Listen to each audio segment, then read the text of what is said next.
In the shadow of the night, Ankh on the creep, raising up the titans, watch the fallen gods weep. From Baltimore streets to the Florida shores, Jehovah, hold and feel the wrath as it roars. No more rules, it's time to break.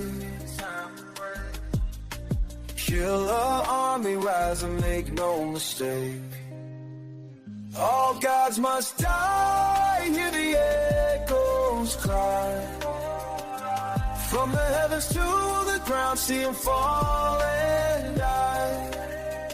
All gods must die, no more alibis. Odin, Buddha, Allah, they all say goodbye. Zeus, on the throne, but he's losing his life. He's ready for the fight. Open your best run, we here for debate. All the deities trembling, feeling the weight, step aside, make way for the real. All gods must die, it's a done deal. It's a done deal. Hey.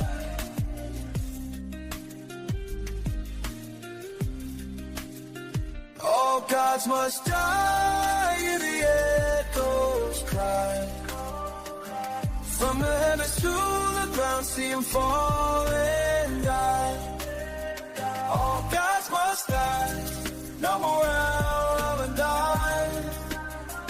All gods must die, no more alibis. They all say goodbye.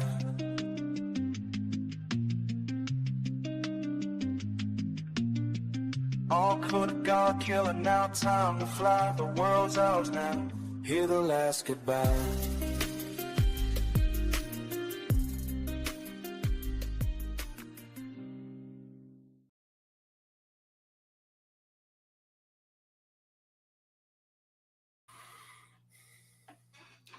Black African power. What's good? What's happening? A well-organized lie defeats a disorganized truth every time. Woo-hoo-wee. Man, y'all already know what it is, man. This is God killing the house. And I come to do what I got to do, and I'm going to do what I got to do. I'm standing tall. I'm standing strong.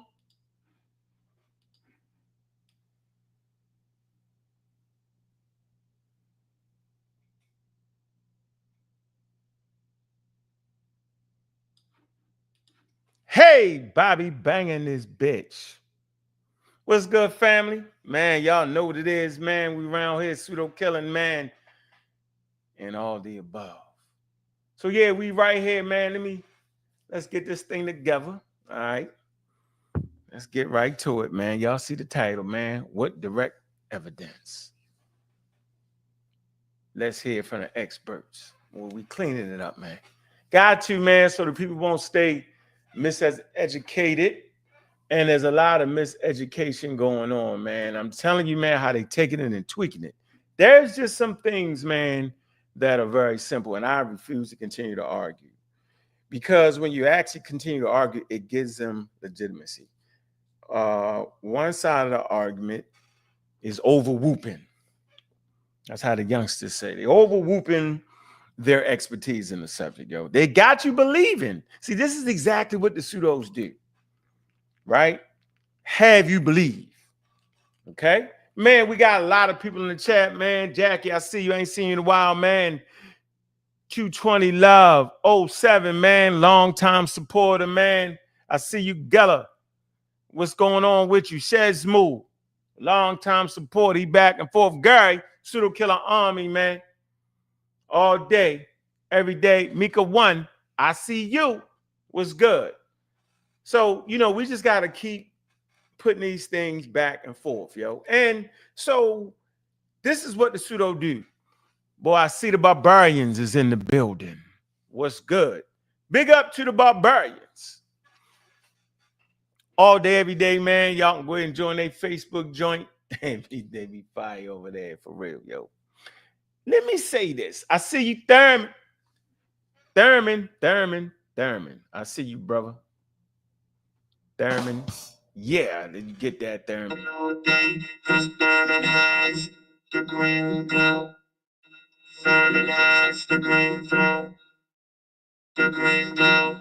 Yeah, man. Man, make sure y'all become a member of the channel, man. We be putting out extra content. We're working hard to make sure we do that, man.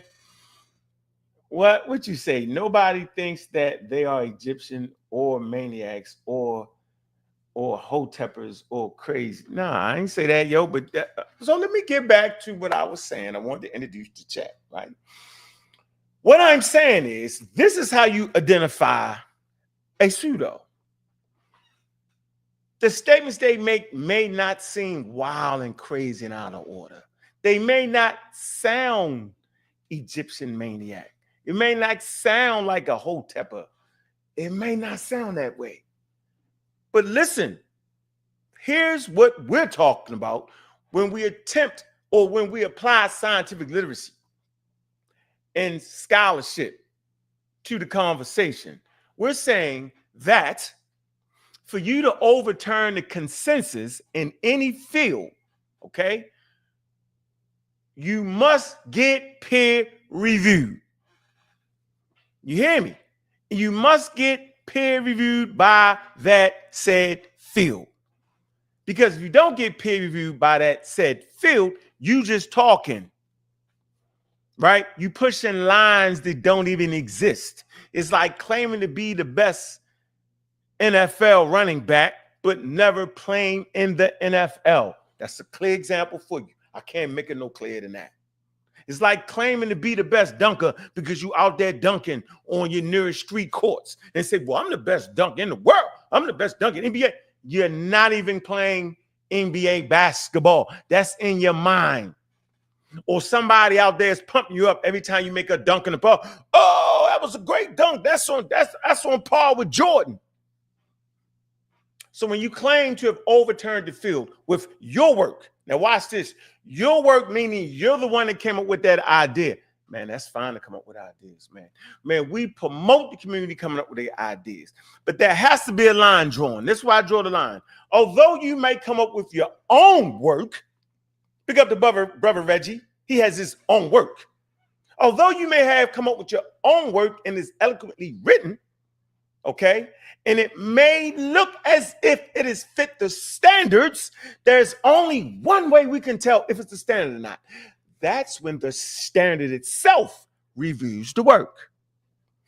This has to happen. This has to occur. This is the only way that we know if it's up against the standard. Now, you didn't hear me say anything about having degrees, having to go to school. I didn't say it. I did not say it. When we talk about going to schools and getting degrees, we're saying a person that reached the status of expert, that means they have went to school. That doesn't mean everybody that becomes experts have went to school. We never speak in absolute. That's going to be somebody picking around a corner, didn't go to school. But that's rare in today's time. You got to go all the way back to the 1700s. Okay? But what I'm saying is, going to school helps us identify where you at. You can say, well, you're talking about vaccines, but you're not a virologist or epidemiologist. Somebody deals with, epidemics, or immunologist. Somebody deal with immunity, or virologist. Somebody deal with viruses. You are an engineer. People think because you have a degree in this subject that it transfer over. That's not true. That would not be remotely true. We see it all the time. People in other fields dive over here and make the most mistakes. But at least when you have a degree, we can identify, okay, what subject are you in? Okay, it's fine. Because see, you can be an engineer or computer engineer, right? And start the Egyptian talk, and you ain't no more slicker than me. You ain't got no more schooling than me. It's just what you can find online, who you talk to, who you study with. That's it. At least we can identify you. And so once we've identified that, one, you do not have an education in the subject, that's cool. That's cool, because you can study hard every day. I know I study every day. I wake up in the morning. Y'all sleep while I'm studying. That's cool. That's dope. Okay, but I'm going to make more mistakes than an expert does. Why? Because the expert has resources. Resources is key. I don't get enough goddamn cash apps to stop working or stop my business to just focus on that. The experts, that is their job, that is their business. And that does not mean that they won't make mistakes, y'all. It doesn't mean that. It does not mean that. Even if you worked at the Strongberg Reg, the great library, doesn't mean nothing. It means you know how to organize books. It means you've come across a lot of literature. That means you understand what literature is. Doesn't make you an expert in the field of the hieroglyphics or the meta-nature or an expert in the field of Egypt. It does not mean that at all. And see, that's the trick. And see, somebody got to say it. If I don't say it, who will? Because this is what the pseudos do. Okay? Listen closely. Pseudos will act like something they not. Now, to the credit of Reggie and Smash Scamwells, to their credit, they said it's my work. But how long did it take them to say that? I had to beat it out of them. I tricked them.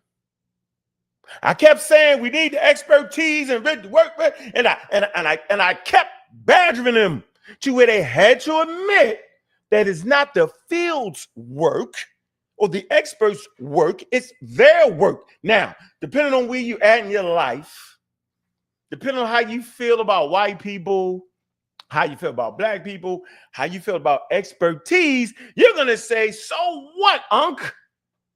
We rocking, we reading it, we using the TLA, we call them the TLalians. The TLalians, you know what I'm saying? They might just feel another way. And guess what, y'all? I'm willing to accept that. But for me and what I'm doing, I'm not trying to hear that shit at all. Right? So what is your work? For me, I'm saying for me, and for the field of academia and the field of experts, right? In the field of science, it requires peer review. So I'm just saying, yo, they be speaking out their body, knowing none of that shit been peer reviewed, only by them, right? That's not real peer review. That's them reviewing it, right? They have no way to check their own biases. So for me, I'm never trying to hit now. Y'all might love it. It's good YouTube content. It make you seem like we winning, seem like we there. Oh, we winning, we that. I get it, y'all. I ain't tripping off that. But at least they have admitted that it's their work. So we want to talk about what their work is. Their work does not move the field because it has not been peer reviewed by the field. I got the best jump shot. I'm shooting threes. Yeah, you shoot threes, but not in the NBA. You might be the best three-point shooter I ever seen in a park, but you'll take your ass out there in NBA and you might not be able to get that off. That's all I'm saying. I'm not a hater. I'm a participator. I advocate for science. Oh, you the gatekeeper. I'm not the damn gatekeeper. I'm the sludge and hammer.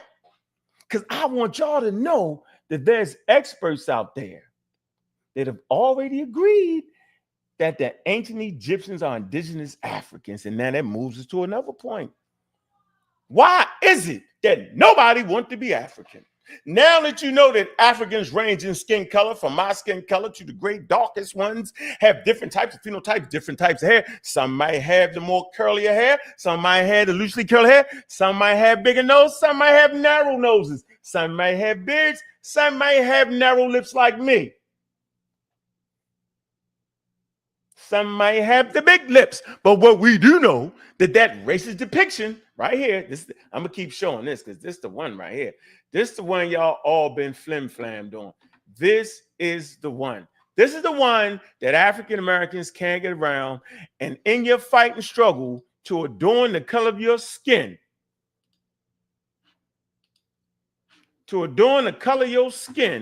you gravitated to this, which is racist. I ain't even mad at you. I get it. That bottom left right there. This, you can't get it out your head. You can't get out your head. Okay? I get it, man. I get it. Just like y'all can't get this out your head.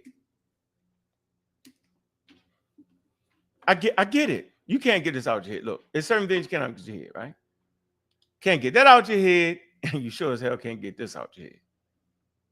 Look, you can't get this out of your head. I guarantee you, when I show you this picture, you can't get it out your head. You just can't. There's no getting it out your head. Right here, you can't get this out of your head. African Americans in the millions had this picture on their wall in the 50s. Some still have it today. You can't get out. You can say Black Jesus all you want. The very fact that you got to say Black Jesus shows that you can't get this out your head. It's racism. This is clearly a person that would have been up in the Arctic some damn where. Not a part of the Mediterranean culture or part of the Middle Eastern culture. They emphatically, you know what I'm saying, that wouldn't be a good representation of it. That's colonial representation. But y'all can't get this out your head. That's why you say Black Jesus. That's why you got to fight it. And so you can't get that racist picture out your head, right? And you sure as hell can't get this racist picture out your head. These are the pictures that you just can't get out of your damn head, man. And I ain't mad at you. I ain't mad at you. You can't get this out your head. With the dapper Don dude being in the middle with the combed beard and the combed hair and the three-piece suit of the time. And the two darker people half clothed. Yeah, man. Yeah, definitely racist. And no, all African people do not look like that bottom left picture. Not even a little bit. So that's the game they play. And now we fighting that same game. Because in y'all mind, that's the only true African in that bottom left. Yeah. So there's a few things going on here, man. A few things going on. And big up to the chat. 44,000 building, man. Yeah, man. This is what's going on. So, my work. Let's talk about my work. My work only means something in the conscious community on YouTube. My work don't mean nothing in the field of academia that spends millions to promote or to get that work. Archaeologists produce documentation like this. Very plain, no exquisite cover, but you can read it. Castule. It says the Castule incense. It says the Castule Neolithic group and the Post-A group. From cemeteries. This is Mr. Williams' work. The Oriental Institute of Nubian Expedition, Volume 5. It's Volume 5. It's an archaeological survey. Thousands of dollars to produce this work right here, bro. Not a couple days on YouTube talking crazy. This guy was at the excavation. It's here. This is what we're talking about. It's not the TLA, man. It's not that. It's this was cost the money. They have not produced this types of work that has been peer reviewed by anybody. Oh, so y'all just think I got the one volume. That's not nowhere near the truth. Well, I got values. Y'all tripping. See, y'all picked the fight with the wrong one. It's another value. Y'all just picked the fight with the wrong one, yo. Because I know what the standard is, yo. Book 3. Excavation. Look. Excavation between Abu and the Sudan frontier. Yeah. Abu Simbel, niggas. Right. Yeah. What are we talking about? Y'all just picked the fight with the wrong person. Y'all supposed to know better. I don't see y'all name on here. I don't see nobody working here. I don't see it. I don't see it. I don't see it. I don't see it. I don't see it. So this is what I'm looking for. I'm looking for these types of people to come up with a consensus. And when they do, I'm going to ride with it till the wheels fall off it. The consensus doesn't mean that everybody agrees with it, but it's the overall general consensus. What we do know is this new thing everybody pushing and promoting is what they made up. It's their thing. It's that little personal argument between YouTube channels. That's what we know. See, now we figured it out, right? It's not the fields are, and then they sell dope, meaning they got the secret. We got the secret people coming. We secret. I can't tell you. You can't tell us. And they discredit all experts on the subject, yo. Whether they black, don't say the white. They discrediting all experts on the subjects. These the wares, the pottery. Yeah. Yeah, the catalog. Get the catalog number, all that. Yeah, bro. Yeah, y'all around here playing, yo. I don't see y'all. I don't see it. Yeah, I don't know what y'all talking about. Yeah, maybe y'all can get them. I mean, y'all tripping. Yeah, and then get mad at me. Get mad at me. You know what I mean? Like I spoke a cow down to the fool. I'm not doing that for nobody, man. My job is clear, man. Don't nobody want to hear that, yo. Yeah, I'm definitely not trying to hear that, yo. I'm not listening to none of that shit y'all talking about. Y'all argue with me, but y'all don't argue with the experts, yo. Y'all flim flam the experts. The experts say something. Y'all say something else. It's always that. It's never clear, and it's hard to understand, man. So I got the video I'm gonna play in a minute, right? All right, and I want to show y'all something here. Let me show you what I'm talking about. All right. Y'all just got to rock with me for a minute, man. I just want to show you how this really goes. Okay. This is how this goes right here. We'll come to the Blue Letter Bible, right? Let's come to the Blue Letter Bible. And I want to show y'all something. Let me show you what they're doing. Let me show you what they're doing to y'all. Everybody know Eric B. and Rakim.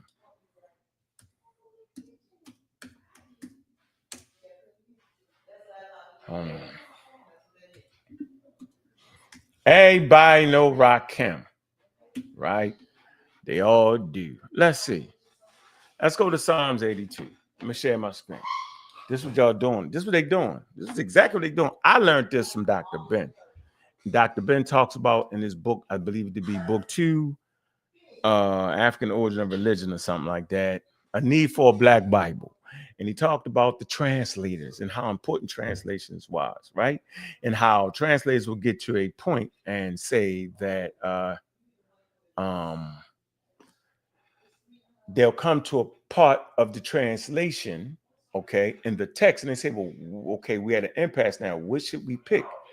Then what they had to do is put it in its proper cultural context. So we know Eric B. and Rakim, nation gods on earth, they use this scripture right here. All African Americans is up, the end crowd, those who understand, right? Y'all might not understand it now, but the people know what the hell I'm talking about. We'll come right here. This is what's going down. All right, let me make this a little bit bigger. I want to show you what's going on right here. I'm going to show you what Eric B. and Rakim actually did. This is what they did. Nation gods on earth, they did this. Y'all can see it clear, right? Make it a little bit bigger. Make it a little bit bigger. All right. Now, hold on. Let me get here. See if I can get it off the. So we got Psalms. Okay. Watch this. God standeth in the congregation. In the congregation of the mighty. I know that's strong number 410. Y'all wouldn't know what the hell I'm talking about. It say he judges amongst the gods. Right? So right there, as African Americans, we reading this, we saying, well, God standeth in the congregation of the mighty. Okay, he judges amongst the gods. That's the King James translation. We say, so I thought there was only one God. So how can God be judging amongst the gods? But that's an American, a colonial translation, King James translation, right? But it said he judges amongst the gods. Eric B. and Rakim come right here. Look, Psalms 82:6. Look, I have said, ye are gods, and all of you are children of the Most High. See, that's what they did. They say, yo, that's what it is, yo. We gods. That's how we knew we was gods. Because in the Bible, it says, we are gods, ye are gods. And all of you are children of the Most High. You hear the Hebrews say the Most High. They talking about El right here. The Most High. Ilion. This is Ilion. Ilion El. The Most High El. Right? So basically, right, it's really saying that, let me see. God standeth in congregating, he judges amongst the elves. That's what y'all thinking, right? It say he judges amongst the gods. Now, let's look at this tool right here. We're going to put this here, right, and show you how we do this. Because at this point, Eric B. and Rakim was not in a Hebrew cultural context at 600 BCE. They was in an African American 1985, 1987 context, God and earth context, y'all. I hope y'all getting this when they make that statement. So it's right here. It says the phrase. It says God. See the word God here? The word God here. Elohim. Right now African Americans say it's plural. It's the gods. It's the rulers. The plural. So we thinking plural. But that's in an African American. Yo, they got many gods. See, Hebrews worship many gods. But that would be an African American context again. An Arabian Rakim context. Man, y'all got to just work with me, bro. Let me work y'all through this. So you can say divine ones, angels, gods. These are all up for translation. You can put that in there. So he could have said the gods stand in the congregation and judge amongst the gods, right? Okay, God or plural intensive. Singular meaning. See, now we're getting more closely to the Hebrews. So when a translator is they could say God or goddesses. They could use the word goddess there. They didn't have to say God. They could have said goddesses standing in the congregation. But they said they don't use. They say God. God like one, works of special possession of God, the true God. So they were talking about the true God, the God, right? Here you go. All right. And even if you read this, it says the Elohim plural 433.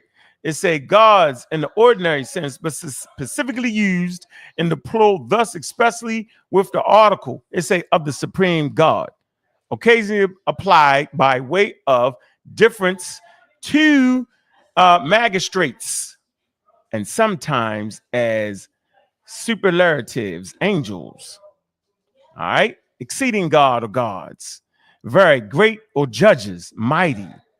All right, so we starting to get a little bit. So as a Hebrew translator, you would not say that the goddesses stand in the congregation. You would not say that. That would be an African American thing when we say the black woman is the goddess. We would not say that. It would be out of cultural context. Okay, so watch this. We taking our time, yo, and we cooking with the hot grease. God, so now we know why the Hebrews translators would translate that as God, right? Standeth, okay? So even King James and them knew just to use the word, the singular form of it, okay? Standeth in the congregation, okay, of the mighty. Did y'all know that word mighty is another word for God? Let me click it on. Here you go. L, like I said, L. Watch this. Now, L. God, see? God like one, mighty men, men of rank, mighty heroes, angels, God, false God, demons, right? Imaginations, God, the one true God, Jehovah, the mighty things in nature. Okay, you know that the conscious community was that's the mighty things in nature. Now we do strength and power, right? Here you go. All right, but they translate it as what?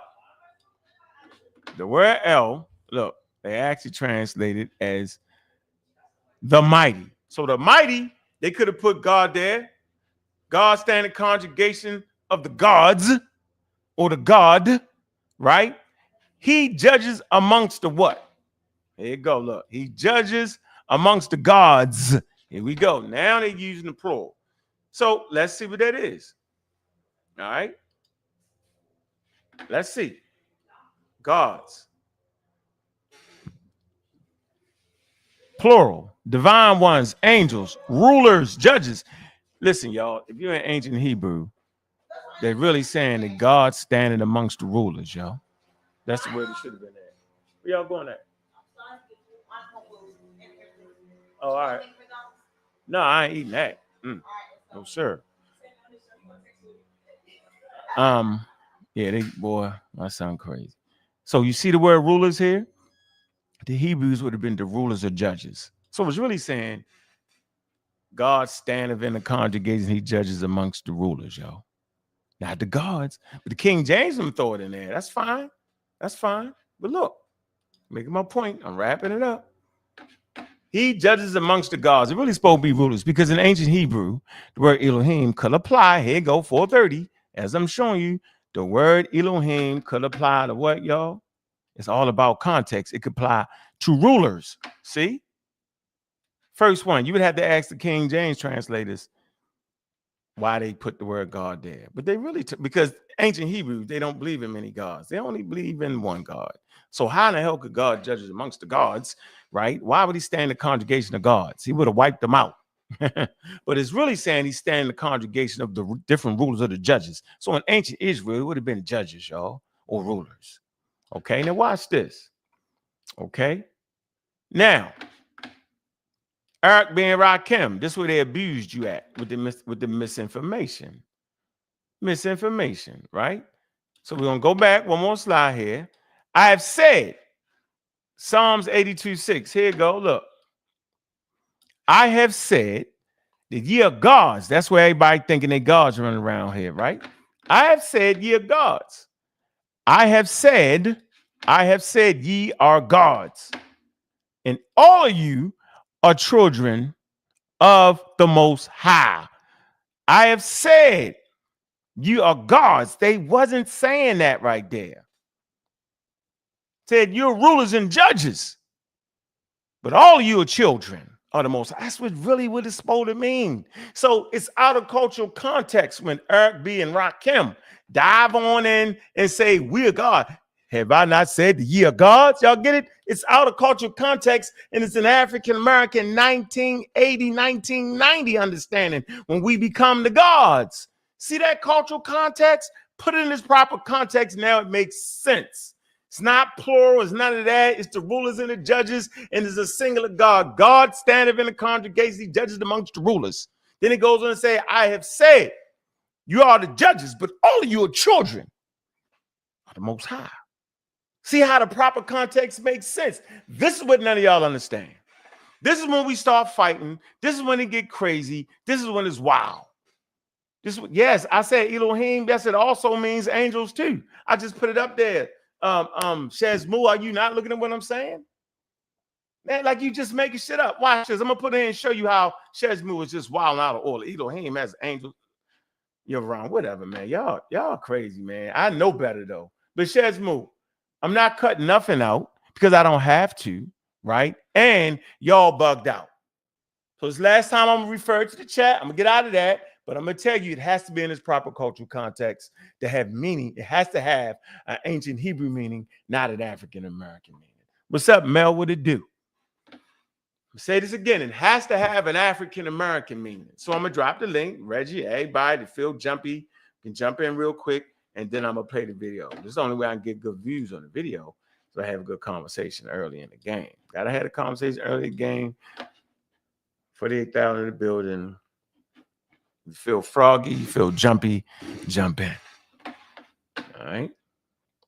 So when we talk about the name Kemet in any shape or form, you have to translate in its proper context. Okay? You just have to. If you don't, got the first caller. We're gonna keep it get you. What's going on? How you doing, brother? All right, family. I went and got my Celestron. I got the little short orange one. Oh, okay. All right. Yeah, 1,100. It cost 1,100. It was nice. But let me ask you, so when I was studying a book, I know you call the author himself pseudo Ra'u Nefer Amen with the so-called metanetter, but he was dealing with the conversation. Huh? You changed the conversation with No, because I'm right in. I'm gonna be right into it. He said right, he was dealing with the angels of Elohim, and he said they're Raphael, Gabriel, Hanel, all in accordance and frequency of El. All the word El is in each one, and so I'm saying El it's a possibility. We say that God said He is one, but are we saying it's another word they got for Him in Hebrew? He's not one. He's hedonistic, or he's Elohim. The word is El. Listen. Elohim, okay. The root of it is El.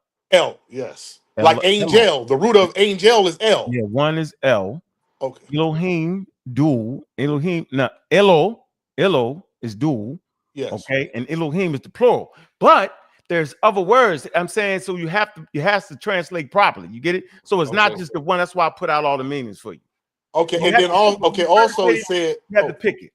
Go ahead. Okay, but when you was reading in the Concord, it said strong intensive. The very first definition was God.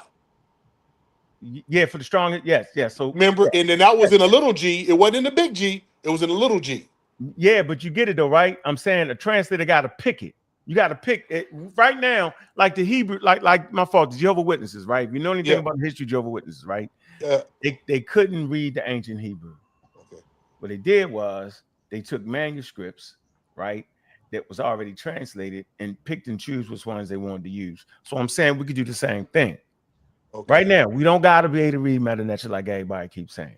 We could take Reggie's translation, Smash translation, other people's translation. We could use it because it's not like it's just not translated. They actually are. See, it's the nuance in that. It's actually the experts said, yeah, you could translate it like that. So we could take their translations, right? Yeah. Because of course these niggas can read it, right? And we can use it.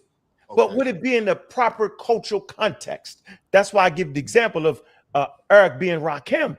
They use the scripture, Psalms 82:6. I have said, ye are gods. So we was like, yeah, we are gods. The Bible say it. But that's an African-American translation. Okay. You could definitely translate it like that, but would it fit in the cultural context of the ancient Hebrews at 500, 200 BCE? Was they thinking that way? You get it? Now, I get what you're saying, but when we definitely get the translation, the African Americans wasn't even in existence. As far as a country, we wasn't even here in America. That word gods was there in that book translated by Hebrew and English scholars, whoever King James had to do it at that time. They had the white boys. It was all white boys. All white boys. And they put God. They didn't put rulers or none of that. Right. Okay. Yeah. Remember, I was raised in a Jewish neighborhood. Okay. And I know the cultural context behind it, yo. They don't think it's the gods, yo. Okay. I'm gonna end with that. I'm gonna listen to the show.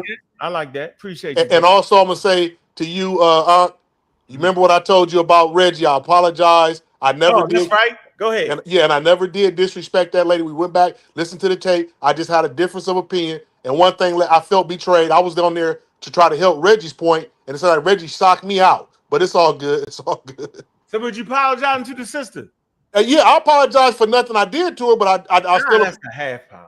Because I can't apologize if I didn't do nothing to her, but I never dissed her. I apologize for afterwards, the things I said. I may have said something, blank her or something, so I do apologize. But my statement initially was never a disrespect. It was just a different viewpoint. I believe more so that we can't judge the whole culture off that one mummy yet, and I was objective to her, saying that's how they always were. That's all.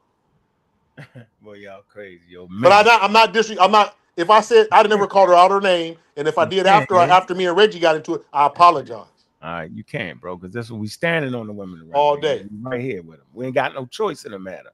No, that's facts. Process. It takes two to make the thing go right, yo. Facts.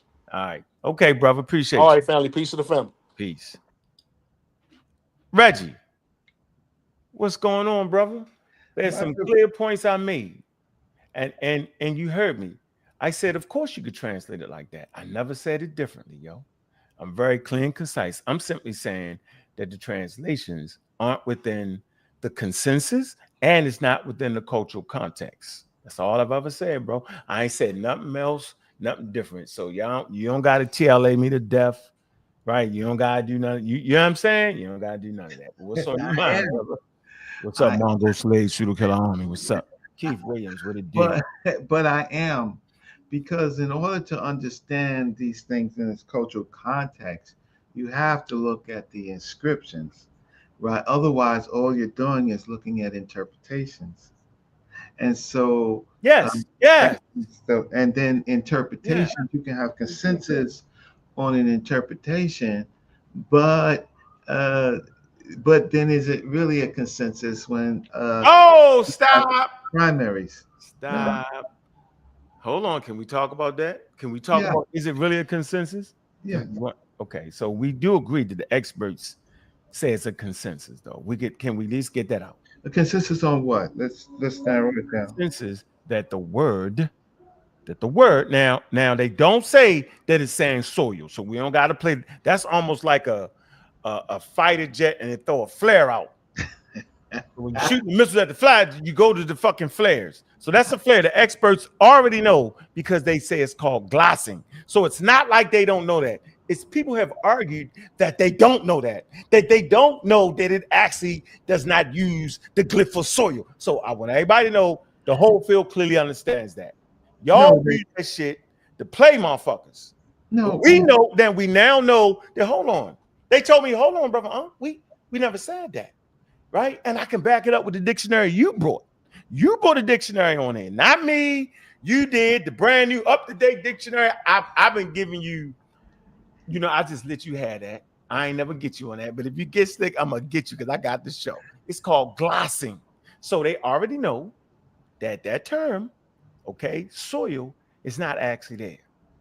Okay, so that's not even that's a conscious community YouTube fight between Ankh, Smash Scamwells, and you. That's not really what the experts don't say that. So we won't keep saying that's what they say, because that's not what the hell they say. Okay. Ankh can be used as a trick. Hey, does it say soil? And experts say, no. I told you they don't say soil. No, that's the trick. Because they're not saying it say soil. But go ahead, Reg. No problem. Listen, I really ain't come to fight you today, right? I'm always I listened to your points. Armstrong, Pseudo Killer Army was good. Go ahead. So it gives me always a chance to listen to the points, because I know who I'm going to get. And it's not you, Ankh. It's the so-called experts that don't seem to be honest. Who? Oh, okay. Let me explain. Karakuni, because I would like to. I'm not going to mention Carrot Doctor. I mention names on my show, bro. I can't have a show with mystical. I'm not going to mention. You're not messing with her anyway. You're never going to get a chance to deal with her. Say what it is, bro. Like, I don't. Juju, email me, by the way, so I could go over with Dr. Karakuni. Yeah, I tell you what we do here. We're gonna sit on a Zoom. It ain't gonna be live, right? I don't trust. It can only be you. It can only be it's not it can only be picked people. I trust Juju. I trust Miss Tiffany. Trust you and how about Cedric? Oh, Cedric is cool. Okay, Cedric will be there. Who else? From the pseudo killers. That's about it. Okay, all right. That's what we're gonna do. We're gonna have that. That's gonna be good. That's about it. I mean, I can tell you who won't be on it. Kent won't be on it. I'll tell you that. And if I get a smidgen of thinking that he's on it, nah, I don't mess with him. All right, let me just say what I have to say, and then I'm gonna get out of here. Go ahead, brother, because I kind of derailed you to the point where I forgot what the hell I was saying. Oh, okay. I know what it was. I was just making a point of, hey, KM Netta, man, come on, camera up, yo. You tripping. Camera up, bro. Yeah, I was just trying to make that point. Let me see. I'm gonna let you on here. So Reggie, I was saying that I agree that it don't show the glyph for soil. That's what we was at. Yeah. All right, go ahead. So what's your issue? Okay. So the problem where the experts have a problem with is that they, when asked, where do they get their consensus what can it mean, right? And from the listening to the experts and then talking to one or two of them, right? I find that they don't even Plutarch is very important, because Plutarch is kind of like this in this particular age where you have someone, Plutarch, Herodotus, but Plutarch, he has a lot to say about Osiris and the culture of Egypt, right? And what did Plutarch say? See, they're building their consensus based on something, and it goes down to what Plutarch says. And so what did Plutarch say? Never heard that, right? Go ahead. Plutarch. So that's where the issue is. If you don't quote Plutarch, because he's the one who's talking about Kemet in the form of Chemia, right? And he gives the entree to building a consensus, because it's him that talks about the black soil, or kind of intimates that it's the black soil. So let me read what Plutarch said, right? section 28, right, of his Ides of let me just I can get the source of it, but it's because I remember. Fine, you fine. I'm gonna trust you. It's the city at Osirivi, right? Mm-hmm. So that is his work where a lot of this stuff comes from. So what he said was the Egyptians give the name of Egypt, especially to the district which is occupied by the people, called the priest, which is the fairest part of the country. Mm-hmm. And they say that is a gift from the river. And in fact, all the Egyptians are tillers of soil, which is black and easily worked, and they call Egypt by the name Kimia, one of their own words, which means black. Okay. You want me to put it on the screen? Nope. No, so you can examine it, because you know how you pick apart what you picked apart the UNESCO conference, right? You picked apart that. Picked them apart. You picked apart the would have said, would have done. Would have, and I'm gonna play that. I'm gonna play something from Smash thing. Okay. Remember we had that whole argument over would have. Okay. Okay, Yeah. freeze that, but go. So you basically saying it was the Greek guy that brought into the soil. Yeah, and the Egyptologists, the experts should immediately say that. Now, there's another thing, another point that he says in the same paper, in the same section, and no one quotes that. He says some say that Kimia or Kemet is named from the black Armstrong, pseudo killer army. He floating on the ocean blue. Big up to you. Go ahead, Red. He says some of that Kimia, some say that Kimia is named from the blackness of the soil. You want to know who say that, huh? Right. Wait, no. He is quoting the people in Egypt and around Egypt and the Greeks, and he's trying to figure out why do they call it Kimia. So he says some say Kimia, Kemet, is named from the blackness of the soil. Others from that of the people themselves, others from that of the people. So he has a dichotomy. Some people say it's the blackness of the soil, and other people say it's the people. But it is quite as probable that the name is associated with their religious symbolism. But you know what it mean by the people, though, right? No. So I agree. The people of Kemet. No. That's why I need to put it up. Some say that Kemet is named from the blackness of the soil, right? Others from that of the people. Yeah, it could be talking. I think it's referring. Sometimes it's definitely referring to the people. Okay. Yeah, but not black. But listen, so you can say black people that way, but that's an African American translation. That's the 20. No. I'm not dealing with African American nothing. You did. I know. Are you sure? Put that in there. Go ahead. I'm thinking the people meaning because it is at times referring to people. Okay. Because when I use black, that's not how I'm referring to it either. Not in the African American. Man, you jumped in. So go ahead. You can't jump in. So you coming in next. Now, that is in the context. I heard you. I definitely heard you on Smash Show. I heard it. So that is in the context of Plutarch. Go ahead, Ray. Okay, that's in the context of Plutarch. Plutarch is a outsider. He doesn't read the Meta Nature. He tries to listen to the people to try to find out. He just asks a question. He says some people say it comes from the black soil, and others say it's from the people. So we disputing on you say it's of the people because they got dark skin. I'm saying it's of the people because I ain't saying any of that. Okay, but I'm saying it. I want to say it. I want to make a distinction in my mind of what you're trying to do. Because what I've learned in this whole conversation, y'all come back later and say I wasn't saying that. So I'm saying that when they say the people of Kemet, right, or the black, right, I'm saying it's saying the people of Egypt or the people of Kemet. That's what I'm saying. Okay, but the problem is Baltimore.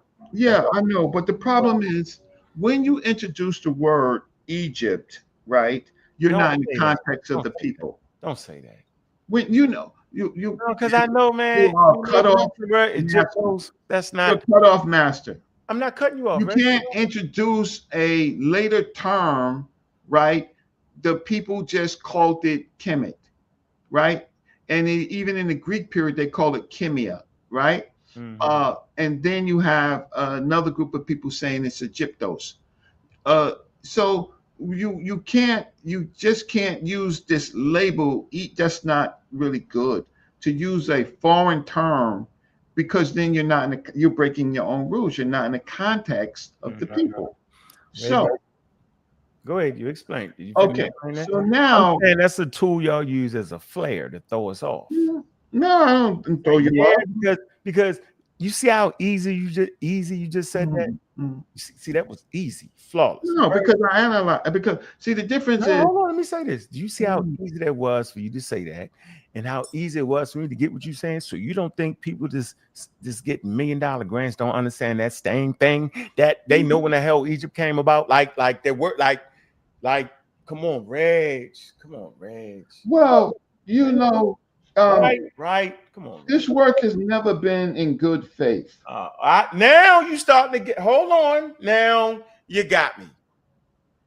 See, now you got me, because we know it didn't start off in good faith. Now, because you know, and I know that you know that I know that you know that I know that you know that you know. That's why I can't argue with you, man. You make me. Listen, bro. When we was beating up Chief X, when he was hollering about Egypt wasn't African, because that's the shit Corey and Sheffrin was saying. They wasn't double X. He still said I have North Africa, but they're not really. They was saying that. Mm-hmm. Yeah. In that mighty day, when you came with that exhibition from the Green Sahara, you know what I'm saying? That's when we knew. You was the first person I gave it to. I said, this is it. This is for you. Watch this, Reggie. But that was documented evidence that they're now using in museums, but not all museums, because they still on. If you go to the British Museum, if you go to the Louvre, right, document, she went last week, come back with the pictures. They have the Egyptian section and the African section. That's racist. That's from old colonial times. Mm-hmm. See, you go to the museum all the time, right? Mm-hmm. I frequent the museums too. I know that you know that I know that you know I know. When I go into the Natural History Museum, I say they got the old shit up. Oh yeah, we saw that. I was like, no, they got Lucy looking like a white boy. We was like, come on, yo. Yeah, right. In the middle of heat and sun, white boy. You was like, really? So no, we know museums got to catch up. Okay. And just because one museum having this African context, that's a war, that's a fight. So we there. We there, bro. So you can go ahead, use that to your advantage. That's the only thing you got. Keep going. Well, no, he don't overwhoop it though. Yeah, if Chief X was in the museum, the Natural Museum of History, he would be like, you see, the experts, they made them white, they made them light. That's what they look like. See, yeah, we're not doing that. Okay, yeah, so we come here now, right? We come here now, up to date, right? Up to date. We got the artists and what they doing. I got the old one. You got the more. They doing now. See, they putting it in as right. You know, context, right? That's why when they did that daggone yeah, here you go. Yeah, see? Yeah. You got the update, you got the more updated one, the next one, but here we go. So this is what they doing. They putting the right skin color on it. That's why the Urac mummy, they had to put the right skin color on it. You know what I'm saying? Like we doing anyway, let me let KM Netzer. What's up, bro? Okay. Well, I'm gonna listen. I just stay right here, Reg. Just stay right here. Stay right here. Good point. You ended with a great point. They say Reggie. They say take one of them books off the shelf behind you. Just take one off. They say. Oh, you joking? You just joking? You joking on my this is a device. No. They say off the shelf. No, underneath is my library. Netta, what's up? Talk to me, bro. I just wanted to see how you would break it down to give it cultural context. If I gave it to you, literally how it's broken down, glyph for glyph, garter line for garter line, how would it be wrong? And show me how you would do it if I'm not giving it cultural context. Did you comment on the video? Yeah, yesterday that was me. He was going back and forth with. I appreciate the back. Did you get what I was saying though? I actually really this portion of the show is based off our back and forth. So I know, I seen that. Yeah, and you was like, I don't want to hear nothing about the Bible. I was like, wow. So I did the show. Well, not why I did that. Not if it's in comparison to the ancient text. It's just out of place. So you didn't get it though? I got what you was trying to do. Tell me what I was trying to say. I got the point you was trying to make when you were showing that they was taking it out of cultural context by them. That's it. But that's not what I was doing. No, I guess that's what you're saying, that's what they was doing, but that's not what I did. I gave you the word for word out of the people text who wrote with the definition they gave. I didn't take not one word and put no spin on it. And I gave it to you out of the dictionary. I gave you the garden line. I gave you the worshiper, however the little German word is, of the book, of everything where it come out of. So how could I be not giving it cultural context when I'm using the words exactly how the people used it? I'm not putting no spin on it. And if you feel like I'm not giving it cultural context, I want to see how you would break it down to give it cultural context. All right, I'm going to pull it up. Let's do it. Let me show you how prolific I am. Let me show you this. I want to do this. I appreciate you. The best thing you're going to come up with is the black. You ain't going to be able to go past that, yo. Hold on. Let me get here. Am I not correct on that? What's the video that was? The last one I put up there, yo. I definitely appreciate your viewership on that. And the conversation was a healthy one. And all right. Let me go ahead, Reg. You want to talk real quick? Because I'm gonna pull this up for us. If you look at the back chat real quick, I just wanted you to look in the back chat so you can see how I broke it down. I posted it in there. You tell me if I'm wrong. No, you know. You ain't listening, yo. You doing it on purpose now. No, I'm trying to see. I'm talking about as far as cultural context. I know I broke the glitch down right. Can y'all see it? That's it, right? You see it screen, right? Now, when you read right here, strict literal glyph to glyph, correct? Yeah. All righty.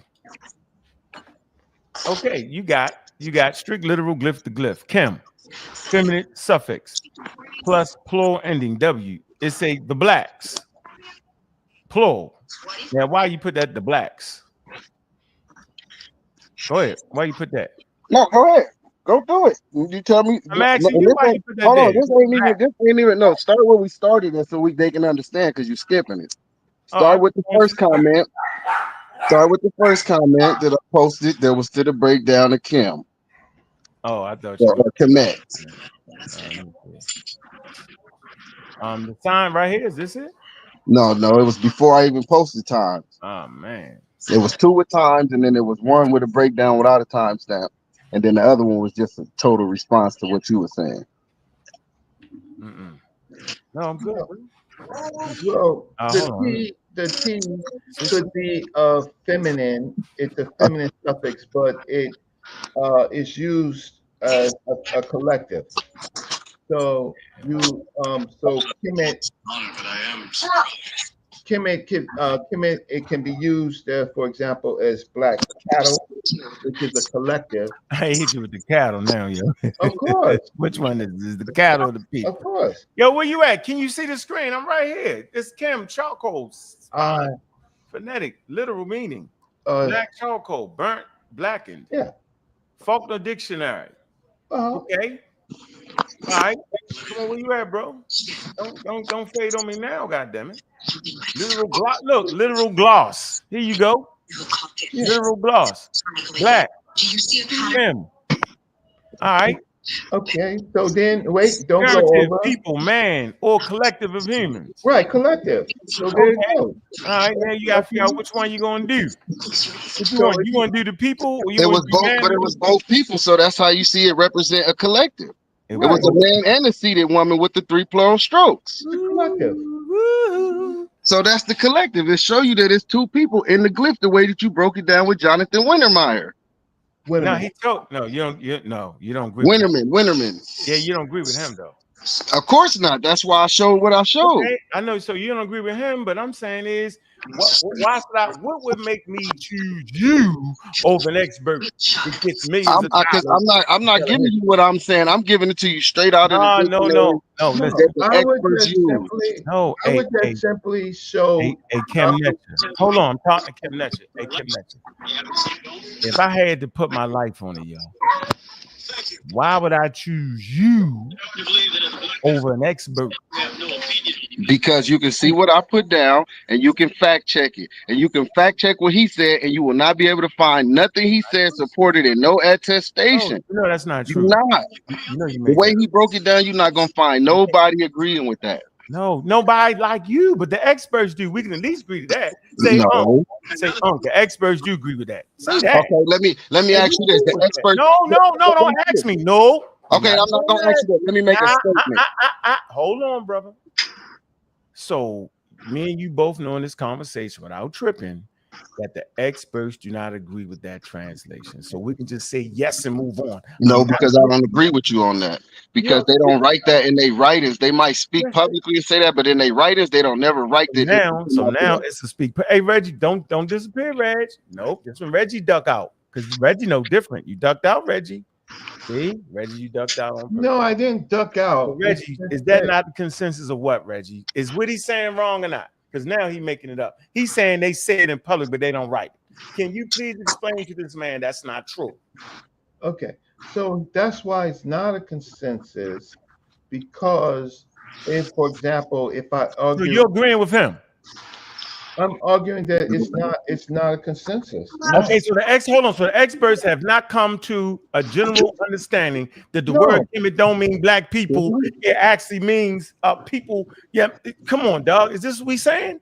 I yeah, want to hear y'all say it so I can get you on tape. He just said yeah. yes. Okay, there you go. So that's Okay, why so y'all here's the scamming. difference. Hold on, just for the record, this is why I say y'all scamming, because y'all can at least admit it that this is the general consensus in the Egyptological community that it don't mean the black people. I play the experts saying that, so you're saying they just outside of the scope, and I'm saying that's not fair because I don't do y'all like that. Okay, so look. Y'all do me like that. How are we Okay, so wait. going? We're talking about the expert. We're not going Okay, up so to look. you. Okay, so So why? you're not gonna let me Let's go. talk. So then, So I'm if gonna I'm not talk. talking, Go I'm gonna ahead, Reg, question. talk and explain to the listening audience that the experts don't have a general consensus on it. Don't mean the black people. Go explain. Don't add nothing to it. I'm gonna take the screen off. I'm gonna mute my mic. Let me see if you can actually do it because you disagree with him.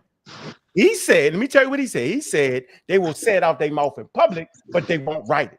Okay, so that means he knows at least when they say it, it seems to be a consensus, but they don't write it. So he got some kind of conspiracy going. You're saying that they don't have a consensus on it. Okay, Reggie, explain to us before I pull up this dictionary that you gave me, because now I got to get you. I got to get you because you're trying to make me look bad when I'm trying to. I'm not. I can't say just 5 seconds before you. No, Reg. I'm saying you're trying to make me look bad. But I don't mind looking bad when you got me on something real. What I don't like is you sit in that chair saying to the experts some kind of way overnight don't have a general consensus on the word don't mean the black people. Now, we heard everybody say it don't mean that, except y'all, which is fine. But go ahead, Reggie, explain to the people without the rigmarole. I'm going to mute out. As a matter of fact, I'm going to do this. I'm going to take my camera off so I don't get tempted. Because, I can get tempted. So I'm going to shut up. I'm going to shut up. Let you explain how that community don't have a consensus. Here you go. Okay. The community has a consensus that it means the black land. They have a consensus on that when they're talking about geography, right? The problem is that most of the experts that you brought in, none of them in my listening quoted the text where Kemet with the A1B1 glyph, which is the seated man and woman. One person said, "Is this a real one? Is this someone who's just using?" The other ones talked about it in absence of the text in which it lived in, and analyzing the text in which it lived in. Not one of them. And so to say that it only means the black land then there's not a consensus because Dr. Cooney quotes Bard, and Bard wrote the encyclopedia, or one of the encyclopedias of ancient Egypt, and Bard talks about the Black One and the Black Land, right? And so then you have other scholars like Dr. Sandro Cappuccicci, right, who is looking at what everyone said and making new conclusions. So today, with modern thinking, right, the Kemet with the seated man and woman, right, or even the Kemet with the man with the hand on his mouth and the seated woman, right, has to be re-looked at.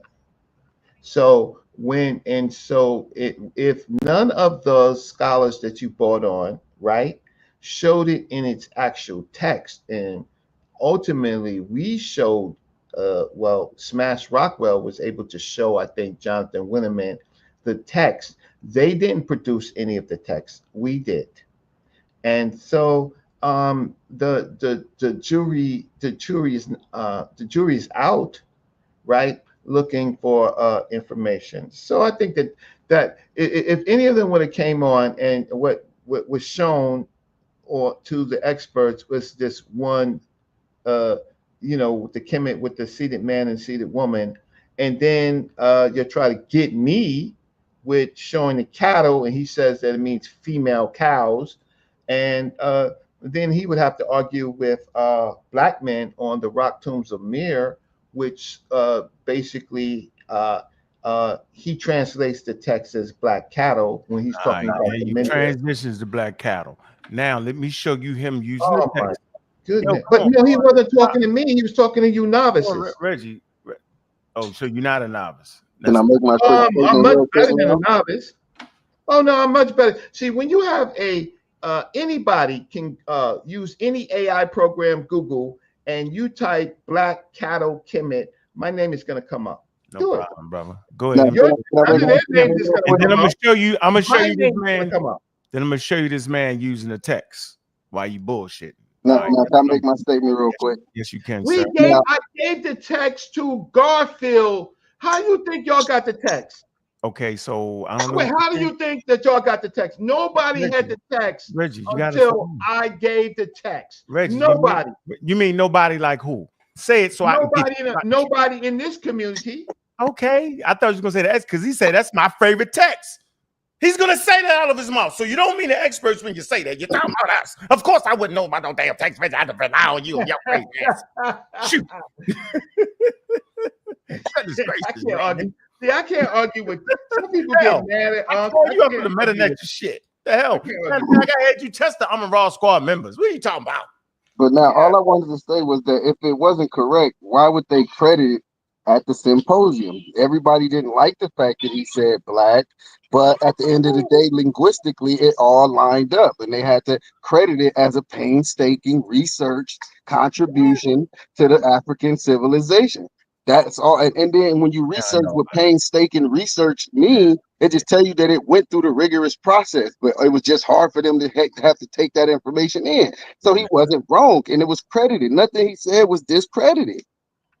So that's why if you're going with the professionals, then how you going against that? Because Sonoran interjected, and it's an open wound, right? Even though I don't accept all the things that Dr. Sonoran said, but he did say what he said. But after that, no one ever finished dealing with it.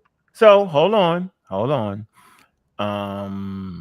Hey Netta, you made that up, yo. They didn't credit anybody with anything. This is a scientific conference. It's not a winner or a loser, yo.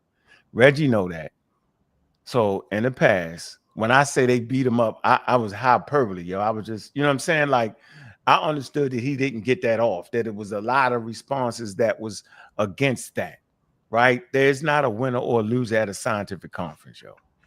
Okay, they published this 7 years later. Look, let me see. When was this? I didn't say he won. I said his work was credited. They didn't discredit it. Okay, so you don't discredit. This is here you go, 1990. This is written right here. Let me show y'all. So I ain't, I'm just trying to make a point here, bro. Hold on. Can y'all see it? Damn it. We could have seen it. We saw it a few seconds ago. All right, here you go. Y'all see that. All right. So my point is very, very, this is the work right here, yo. Damn. Shit. What's the matter? Right here. No, I was trying to get all that. It's right here. This is 1990. This is the general history of This is book 2. You gotta, nobody reads this at all. Diop's argument is in here. So these are the compiled information that they got from the conference show. So actually, not being, we was in the middle of a crazy ass war, right? So now that we talking with cooler heads, a scientific conference is not a conference where you want to lose. It's where you present your arguments and you have a healthy debate around it, yo. And so when you read the document, which nobody does, you'll see that you had profound disagreement on that right there. And Sonaran got taught of that shit, and he stepped in because he was the only motherfucker that was really qualified in that right there, bro. Not Diops. Diops wasn't qualified. No, he was asked to come in. No, I'm saying in that particular portion of the conversation. Right, they were arguing, and they asked Dr. Sonaran to come in, and he made his points. So what I'm saying is, I'm gonna hold on to Jonathan because I'm gonna show the text. Y'all act like he didn't have, nobody had. I'm gonna do that, but I want to present this right here. So you made the statement. You did this to Smash, right? I ain't gonna say Smash Scamwells because I know y'all fuck with him like that, and I don't want to put y'all in that predicament. That ain't fair. But you say about that, you ain't gonna say it. Come on. I didn't say it. I didn't say it. You said it by saying you ain't gonna say it. That's a slick way of saying it. I just want to take you could have credit. just not said it if you ain't gonna say it, but you said it by saying you ain't gonna say it. Come on. You right. That's disingenuous. You slick. You got me. You right. I admit it. I just want to take credit. I ain't gonna, since you took that card away, you did. Good job, bro. You took that card away. I ain't gonna do it. How about that? I just want to take credit again. I just want to take credit again. Okay, I'm giving. I don't mind you defending your man, yo. You supposed to defend him, yo. I don't mind, but I got you up. I ain't saying you can't show whatever you was gonna show. I'm just talking about. I know. I ain't trying that, but yeah. I ain't going. You supposed to stand up for that. I just want to take credit. Reggie, why you let that man catch me on that? I wasn't trying. No, you're not. Now you want me to speak? I've been trying to speak. I want to take credit that I brought up that conversation again for us to have a renewed conversation. I did. It was me. You switched sides, yo.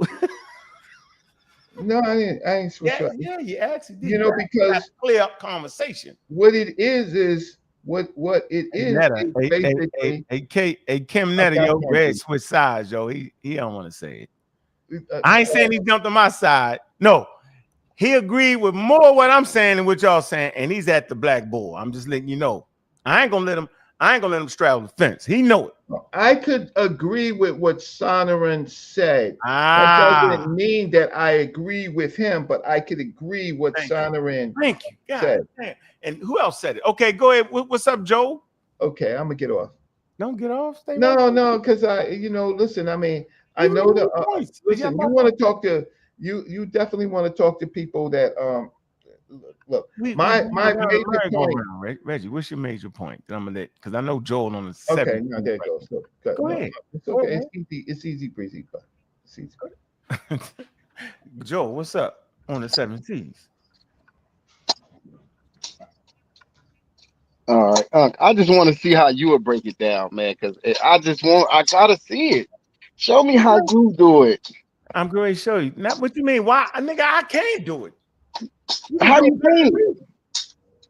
Shit. All right, come on, bro. That ain't the point of whether I can do it or not. See, that's another trick. It's not a trick. You said it lacked cultural context. So if you telling me that, I want to see if you can display how to actually put it in its proper cultural context. I got a dictionary right here to say you're wrong. I'm gonna go with that in its proper cultural context. Come on, yo. You know I got a dictionary, a brand new up-to-date dictionary that don't agree with nothing y'all saying. Ain't my fault. Shit, what you want me to do? You want the name of the dictionary? Hell, how the hell? What's going on, Joe? Can't hear you, Joe. Yeah, you're in the middle of the 7 C's. Joe, I'm gonna leave your line open. Okay. All right. What's going on, Gullah? What's good? What's good with it? Can you hear me? Yeah, we can hear you. Don't change the What's, conversation. Stay right here. oh Don't no, I ain't changed that. double Yeah, take. I don't want to hear that. Come on. yeah, I'm just listening. I'm just listening in, man. Okay. I ain't changing the conversation. All right. All right. Okay. So Joe got to come back on. All right. So now I want to deal with your statement. Your statement was clear. You said that at the quote unquote conference, his work wasn't discredited. That's what you said, right? I said it was credited as painstaking, researched contribution to African civilization or African history. So what does that mean to you? It would mean that it went through the rigorous progress. The rigorous progress of what you need to do to get those answers. If you look up the definition for the word or for the term that they use, it'll tell you that. And I'm saying that's what you made it up. You made it I up. ain't make it up. Look up the definition for what I said then and show it. No, I don't got to, bro, because I know what Then it's how you gonna tell me I made it up if you're not gonna look up the definition? No, I don't got to look up the word. You mean painstaking? Painstakingly researched. I know, but something can be painstakingly researched and be fucking wrong. You don't get that? Okay, well look it up, and then they said that they credited it. Come on. No, let's stay there, bro. But listen, I said that they said they credited his painstakingly research as a contribution to African history. I know. So it can't be wrong if it's a contribution. If it's wrong, they throwing it out. No. What was the contribution, yo? Go ahead. I'm listening. His linguistic breakdown. No, you made that up. That's the point I'm saying. You just threw that in there. God. You picked the thing you wanted to pick up. You don't do that, bro. Come on, man. We smarter than that. I ain't gonna try to do you like that. Well, just show me how then, man. I'm watching. Okay, here you go. I'm saying, yo, it was some things. His contribution was the interdisciplinary studies. The fact that he was looking at it from a holistic viewpoint, that he was looking at it from an African lens. The fact that he brought in the linguistics, the archaeology, the evolution. Can you show me where they said that? Yeah, nigga, it's in. If you read underneath that, he say that. They say, yo, the nigga made him go. Pull it up. I don't gotta pull it up, bro. Oh my God. All right. We read it. Listen, bro. Nope. I'm gonna pull that shit up because you said it too many times. I'm not gonna pull it right this second. I'm gonna show you. I got the shit on speed dial, bro. This is what I do. Come on, yo. Like you act like this ain't what I do. You act like I'm the Rudy Poop nigga. I ain't never the mark in the conversation, yo. I'm not. I never came at you like that, until you even got to throw that in the air, I'm throwing it in there because the way you just did it, you handled me. Look, it's up on the screen, bro. You know what I'm saying? Like, come on, it's right here. So I couldn't have looked it up that quick. Right here. Bam. Okay, I read the thing. Niggas ain't never read this. Dude, I took my time. I can tell you where Diaz was kicking in full force. So they ain't even understand it. They was like, how the hell you know niggas was on the now 160,000 years ago? You say what? Because Homo sapiens, such Rift Valley, boom, when they mocked they to the now, they was like, no way you can know that. Now we know he was right, dog, so we can go through this shit and know what he was right and wrong, and that's okay. But I'm saying the conference ain't the place for that. The conference is the lively debate around that shit. And I'm saying in that portion of the debate about it meaning Wolof connection, that shit got beat up at the conference. The arguments against it was definitely better than what he had. That's all I'm saying. That's all I'm saying, bro. You feel me? So I'm gonna get that for you. What's going on, Street Sufi? What's good? What's up, bro? Peace and love. I'm just listening in, man. You going in? I'm gonna fall back until you get to it. I'm watching. I'm gonna just fall back on that, but I'm gonna get to the part I want to get to, and I'm gonna show you this. We're gonna listen to Wish McCormick actually making a point, and he makes the point very, very clear. Hold on, let me get to it. All right, and it's on Smash's show. I thought I put that on there. Damn. Right on Smash's show. I got the clip. Hold on. He come right out and ask him, yo. So I don't know why he turned that around and act like that ain't what it was. Yo, this is what get me. It's right here. All right. It's right here. All right.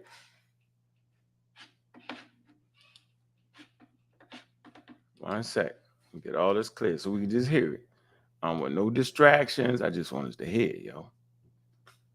Man, you listen to the community skeptics, man. We doing our thing, man. Y'all know it's the Sunday show, man. We getting this thing right where we supposed to have it, yo. We ain't throwing no shade for real. What we doing is we cleaning this shit up, yo. Clean it up all the way, yo. Here you go, yo. All right, let me play this. You see where we at with this.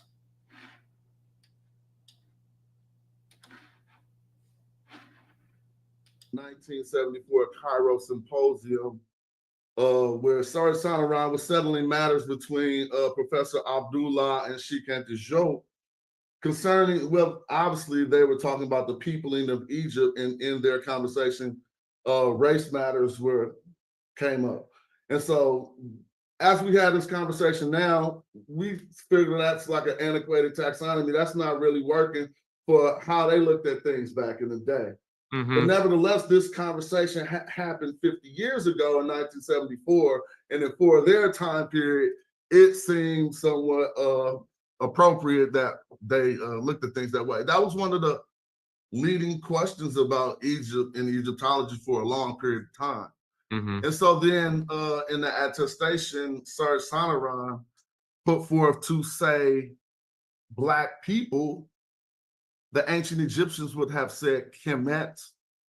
Our 1974 Cairo Symposium, where Sar Sanaran was settling matters between Professor Abdullah and Sheikh Anta concerning, well, obviously they were talking about the peopling of Egypt, and in their conversation, race matters came up.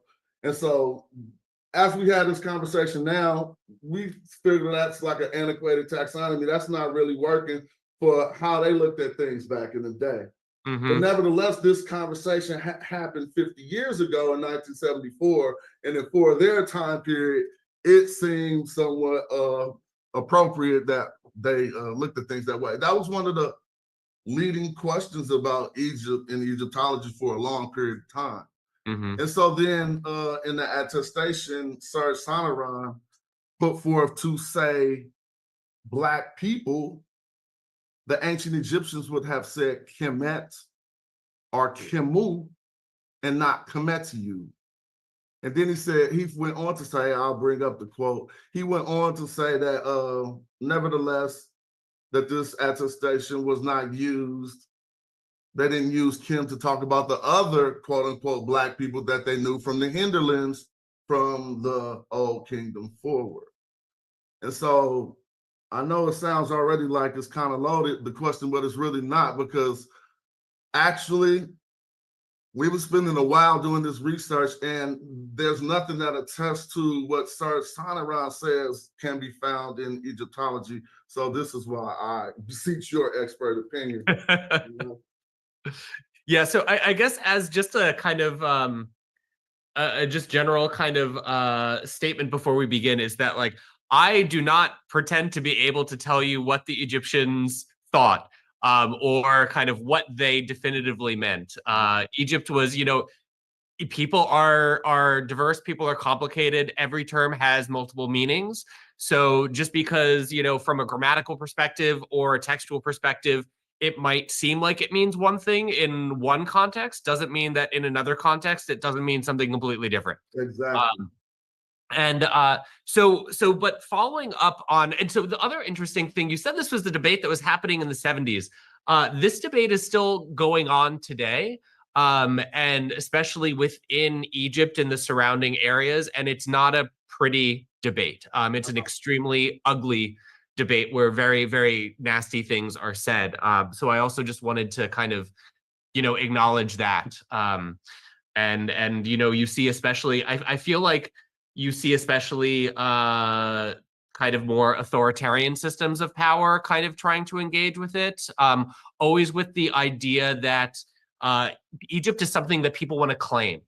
And there's nothing wrong with claiming ancient Egypt, but there may be something suspicious about claiming ancient Egypt to the exclusion of others. To say that it's a monolithic thing and it's therefore my thing and therefore not your thing, I think that's where I start to get a sense of discomfort. But so to go back to the comment of Sauneron. So basically what he is saying is that you quite correctly point out that the word for black in Medu Necher, should we call it, is kem, or what comes out in Coptic as kema or kem, something like that. The way that the Egyptians made abstracts was with a feminine. So if they wanted to say like the black person, what they would have probably written, again, theoretically, because I can't really tell you any examples that I have of them calling anyone, whether it's themselves, a foreigner, a Nubian, a black person. I don't think that I have any examples of this. But what they would have done, so they would have used the phonetic signs kem, and then they would have had a classifier of a seated man. And again, there's ways of even distinguishing between foreign or Egyptian and foreign in the way that seated figure would have looked.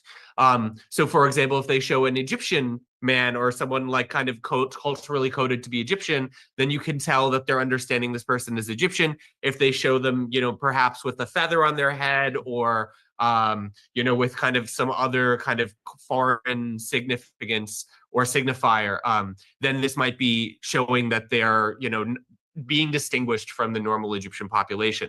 But again, we don't have any of this, as far as I'm concerned. We don't, or as far as I know, we don't have any kind of people that are called the black people, to my knowledge. What instead we have is this kind of abstract feminine form, kemet, which means not the black one, but that which is black. So this is kind of the way that you make feminines in Egyptian and also in some Semitic languages as well. So then what then happens when you have kemet and then you add the nisba ending e or eu for the plural, what you have is saying the one who is associated with that which is black rather than the black one. So I think that's what Sauneron's point is in that kind of contribution, or in that passage that you've brought to our attention. Interesting about the Kemet EU specifically. Some argue that when that type of nisba is formed, it's typically toponymic and not related to the root. Like it dismarries the meaning of the root or divorces the meaning of the root and just simply means inhabitants of, and some translate that as you see, they say inhabitants of Egypt. But if ancient Egyptians could not have meant inhabitants of Egypt, because that seems to espouse some type of anachronism to where they wouldn't have even known that term yet. And so you don't detach it from the root, but still there's the question of whether that blackness is a reality that has to do with people or the Nile silt, which we know to be so prevalent. And there are also a bunch of other black realities, how much the Apis and the Kemet, the divine cattle herd, and all of these things that we could throw in there to see which one they were actually talking about. All right, so there you go. That's clear for me. I'm not sitting up here having this wild ass argument like that about nothing at no time period. I don't have to, right? We rely on expertise at this point. Okay, so that's what that was. Of course, Kemet, he dropped off. No problem, yo. Hey, Yes, I hear you, bro. You all right, you jump line like a motherfucker. You're a jump liner. You know what? I'm about to leave right now. You jump line. I need to say okay. I know you need to sneak in. I don't want to get kicked off. We heard great people do this before. Okay. You want to say something, bro? I'm gonna let you sneak it in. Appreciate you, because I got to get out here. I got a hot date. Now listen, though, this is my question, my statement. I was talking. I was talking to the show. Make the mind. All right. The young Philly. All right. Let me go. So me and me and Justice Amir, aka Ngozi, was having a one-on-one on the phone the other day, You right and this here. is monumental. This is monumental. I said the Narwhal man looked like Ankh. He said, "You know what? You're absolutely right." There you go. So now we know what the oldest mummy would have looked like in flesh form, like Brother Ankh. Peace to the panel. I'm out. Man. Hey, Sufi, you see What I do? What I do? Man, it just I looked like swear he said that on my mama's That mama's yeah, mama. you gotta stop talking too much. that reconstruction that they created. He said it looked like Unc. I say, damn, you're right. It kind of resembles Unc. Oh, there you go. Oh, there you go. Now y'all gonna give me the tag. Y'all got That's monumental here. You go. Man, we right. need to see. I want to see him make the put on that panel, man. Oh man, y'all crazy. That's what the Egyptians look like. Anybody in the crowd listening want to know what they look like. Right. Look at Ankh. Crazy. All right, fam. All right. Man.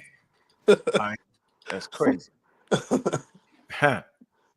King J, what's up? Peace to the panel. What's going on? Yeah, we heard how he broke that down. Sauron. So my question is, you know, you didn't you have talked to an expert, you've interviewed the expert, you know we all heard it. Why fight with me over it? You should have fought with that man over it. It's right there. He said it. And so I'm saying this, it gets confusion. Right? Like, so when I'm saying a person is scamming, I don't actually say you taking people money. I'm simply saying, like, we heard what we heard. We heard it. Don't try to give us your narration of something that we clearly. Bro, let's just stick with what they said. Just say you don't agree with it, which is fine, yo. Yeah, well, I'm not mad. We okay. Which is really right. Also with this Kemet word, right? Like I don't even understand like the confusion because we see the determinatives. Like when we see that 049 glyph, that's letting you know that that's a district, an administrative area. It has nothing to do with the people's skin color. You know what I'm saying? So every time I've seen Kemet, it has had that 049 determinative letting us know that this is a geographical area. You know what I'm saying? I've looked all through the TLA. I haven't seen an instance where there's been the black people. You know what I'm saying? You know, it's always the black land. And Reggie's here now, so I just want to throw this out there. He mentions this black cattle, right? Now, TLA wise, since we're going off what the scholars actually say, there's only one occurrence of this black cattle referred to as Kemet, right? It actually has the phallus, right? So, but in this transliteration is 1458, it's the 18th dynasty, Tutmos. It says, the area that I added to the cattle pasture for the black cattle who my father menaced is 60 acres. That's the only occurrence of this divine cattle, black cattle.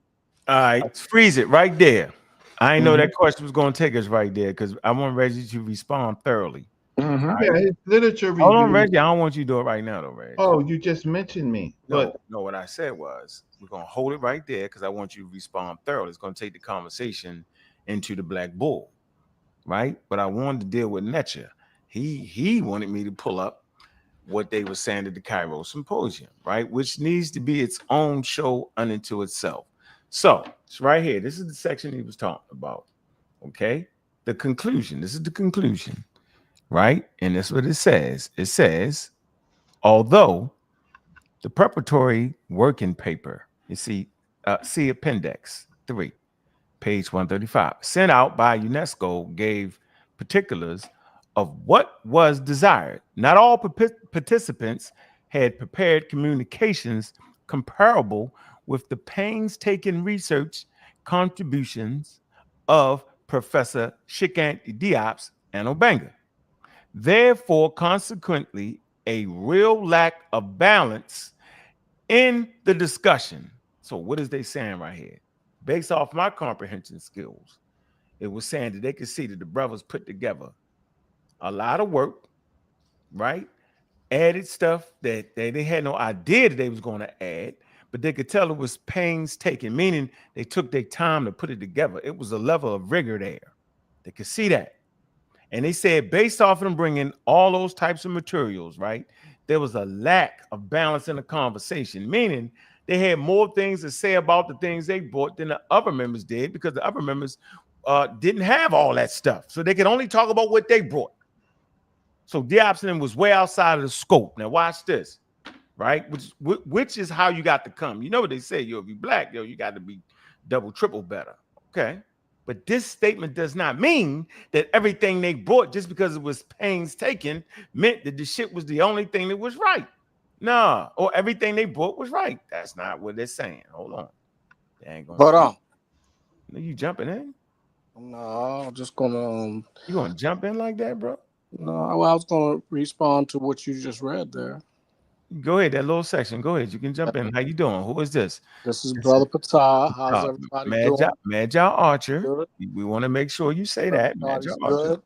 And I'm the leave chef your bow, on the show. Leave your bow at the door. The chef on the show. You got to just leave your bow at the door. No weapons inside. I brought my barbecue grill though. Okay, bring your grill. You All your grill. You can grill master. But you can't shoot. You can't shoot us. But I won't shoot. I might throw a coal at you or something. But hot ember. The black coal might come at you. The chemical coal. Well, go ahead, because I want to get back to Reggie. I want to finish this up. Say something about that statement. What you think the statement means to you? Well, I know what it means, but what do you mean? Go ahead. So, but what I want to say is, okay, they are saying that the lack of balance is that, you know, some of the white boys, and I'm gonna say white, but I'm gonna say no, I'm gonna be politically correct. I'm not gonna say that. Some of the Europeans, and white boys, they call us black. I know. Some of the Europeans that were against the Egyptians or the Kemetiu being of African black skin color or tone, came with minimal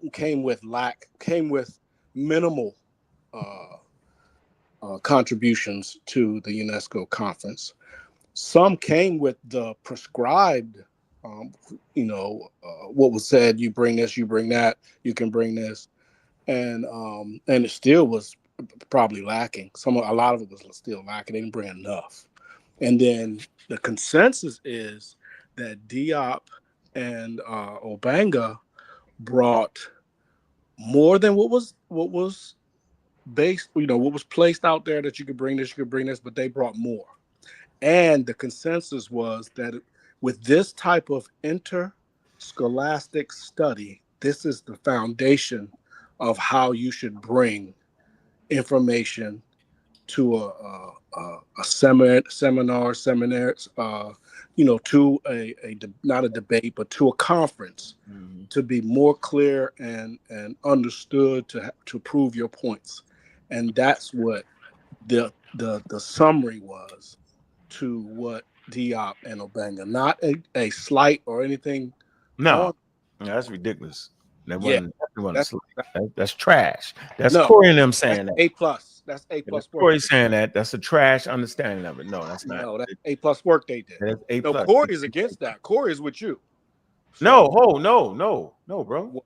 No, let's get this straight. I'm glad I brought Corey's name up. Yeah. Corey not with me on this. I argued against that. Corey says that he was talking about that they didn't bring enough work. He said they brought a whole bunch of trash. Yeah, they failed it. They threw anything to stick on the wall. But that's not what you saying. I'm saying that. I'm saying what that's saying. What are you saying? What that's saying. No, it doesn't sound like it. That's crazy. No, it doesn't sound like you're supporting the fact that Diop and Obanga. I said it. I said that they brought more than what was asked for, yo. But if I bring more than what was asked for, positive thing? Was that a positive thing or was that a negative? That's a positive thing. It caused them to look at. I understand what he really did. He forced them into interdisciplinary look at this situation, bro. Correct. That's why the nigga's in the Met. Right. He not in the Met because he said they was black people. That ain't what got him in the Met. What got him in the Met was the fact that he brought the interdisciplinary studies and caused them to look at Egypt in its African context. That's what got him in the Met, bro. Y'all say, hold on. Y'all say he got in the Met because he grandstanding right now. Off with such and such. That ain't what happened. Yeah, because you said I'm reading what they saying, bro. Let me finish reading it then. Hold on. Right, you go ahead. Oh, now the other question I wanted to ask you. Don't You ask said the question. Hold the question. not a question, but a statement. You Go ahead, said that it's clear what Dr. Winneman said, and I want to ask you, Unc, what did Dr. Winneman say after you complete this section right here? They ain't had no evidence of that. Of no somewhere No, people I'm don't asking. attack people. Well, tell me where he said that. He said it in the thing I just played. No, I want you to explain exactly. Okay, at this point, this is where he says. You tell us what he said, because I don't think you understand what he said. I heard what the man said, yo. I don't know if you can. I don't know if you can really decipher that. Really? Me? Yeah. Out of all people? Would have. I don't know. Would have and just explain the would have. Confluence. I don't know. No, the guy just right. Y'all was all wrong on that, yo. Reggie will tell you that. Well, let's know. Reggie won't say that. Reggie will. Hey, Reggie, you know the book that they talking about the confluence and all that. What is wrong with this man, yo? Nothing's wrong with me, sir. Come on, yo. No, we good you though. Saying I don't want to. No. You sound no. Hold on. Are you saying? Continue. Hold on. Are you saying? I don't want the show. I don't want the show to go. Okay, but I'm saying, are you telling me that I can't use confluence with a population of people? Only with a river. Is that what you telling me? No, I never said that. Okay, so then how am I wrong with that? Because I use it with a population. You got population confluence. You got water, rivers confluence, and you also got land confluence. Right. So I used the right. Okay, what you mean? Now I would have been wrong if I'd have known that the nigga was using the rivers. I didn't know he was using that. I understand. Right. But you said I might. You still touchy. Look. I'm gonna do this for the audience. Y'all see Unc still touchy about that when Jabari tried to, tell him he was wrong when he was absolutely right. And I'm just joking with Unc right now with the confluence. I did the would have rage baiting. That's what my kids say. You rage baiting. Exactly. And you fell for it. Come on, Baltimore. Bro, I gotta get it. I get it. But continue. That's why I didn't want to throw it off. No, you straight. You don't got your arrows with you. It was on tilt for a minute. I had to get you, I'm good. Give me back. Give me back. Yeah, so here you go. So reading this. Let me finish this. I think it's important. So it goes on to say, nevertheless, for a number of reasons, the discussion was very constructive. It say, in many cases, they clearly showed the importance of exchanging new scientific information. They brought home to almost all the participants the shortcomings of the methodological criteria which had hitherto been used in research. It said they drew. Go ahead. What? Saying that you glossing, but you saying some good stuff here in this write up. You need to. I'm letting the word speak for itself. I agree with the whole thing, bro. But everybody may not pick up on what is being said here. It's saying what it is. It's because there are certain individuals putting out soft shoeing it like Diop and that's not me. And Obanga but I've never done that. Okay. Remember, Reggie gave some of the research. I put this shit up out the museum. I've never done it. I've never took away from Diop. Right. I'm simply the one who say what the hell he really did. You know what I'm saying? Everybody else be playing this wild game like they never read it before. Now I realize they didn't. I'm saying what he actually do. Y'all don't want to know what he actually did. Y'all want to act like he did something he didn't do. I just want to say what the man did. I agree. I agree with this. So let me finish. Out there to act like they want to say what he said, but that's not. Everybody don't know what. Yeah, everybody say he won the conference. How? It's not even a win or lose conference. Well, I would say that they gave him their accolades, but then they tabled. Then they tabled. Bro. Let me finish reading it. It say they drew attention. This is what they did. They drew attention to examples of new methodological approaches. Okay, on the basis of which the question before the symposium could be studied. It say in a more scientific matter. So they was bringing the study of Egyptology in a more scientific matter, bro. They schooled them. This is the international scientific community. He's saying, oh shit, boy, okay. It say this first meeting should, in any case, be regarded as providing a basis for further international and interdisciplinary discussions. See? Now, this is where the rubber meets the road. Hold on, bro. Right here, it say this first meeting that's at the Cairo Symposium should in any case be regarded as providing a basis for further international and interdisciplinary discussions. It's and as a starting point for further researches which were clearly shown to be necessary. Like what? Like dealing with the linguistics. It's necessary. All right? Like dealing with causes of evolution. It's important. Yep. Now, it said a large number of recommendations is a reflection of the desire of the symposium to suggest a future program of research. It said the symposium also enabled specialists who had never previously had the opportunity of comparing and contrasting their points of view to discover other approaches to problems, other sources of information, and other lines of research than those which they were accustomed. It say from this point of view, the symposium undoubtedly proved constructive. That's what it did. What did we talk about? They got taught. They got schooled, and they begging for other. Any other specialists out there? Y'all do the same thing and come with some more information. See if we can beat these dudes, because these two brothers, brought the fire. He was almost there, yo, and then you overdid it. Yeah, you overwhooped it, yo. You was right there. Yeah, he overwhooped him. He just, but how is it not? I don't know. Damn. Whoop. Everybody, all intelligent individuals in the chat, y'all know what it is. Put a 1 up if y'all know that y'all realize that Diop and Obanga brought how is it not the fact that they brought out more information than the other try people? To say, this is how it go, but we gonna give y'all your accolades a little bit, but we gonna table this and we gonna come back and see if we can beat you with your own weapons. The archaeology. No, bro, you got some type of confirmation bias or something. You got some type of how is it confirmation bias? Is when Diop and them brought out more information than the other people. Facts. How is that confirmation? Confirmation bias. They didn't bring out no more. They didn't bring out no more information. So read it again, when they said that Diop and I forgot the other guy. Excuse me, but they brought out more information than the other people. Read that again. They brought more lines of disciplines in. They was like, yo, you met the all right. So tell what's the name in the background that they did bring in more information than the other group. No, you can bring. That don't mean all the information was correct. That don't mean all the information was correct. We're not talking about that at first. We're not talking about that. Yeah, let's not get it mixed up. He's not saying that. He's not saying Wishma Common said that. He's not saying. He's just saying they brought more information. Nah, don't try to back up. Gullah is you saying that. Let's table each fact and go accordingly. Hey, Gullah, you get my point, Gullah. Don't get them two arguments confused. Oh yeah. Don't get they two arguments confused. They got two separate arguments right now.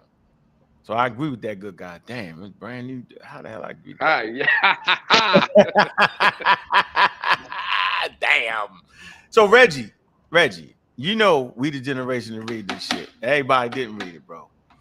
Right? So right here it says it is desirable that an international inquiry be organized by UNESCO either by consulting universities in specific number of countries or by consulting individual experts of international repute, or alternatively by convening a symposium with a view to establish varying precise standards on the strictest possibility of scientific principles for defining race and for identifying racial types and exhumed skeletons, meaning shit that they dug up. So at this point, obviously it wasn't a consensus yet on what race was. Nah, what it was is they said let's move bro. I don't need you to say nah in the middle of what I'm saying. Let's move the goalposts and we'll do this. Bro, I'm reading the sentence right now.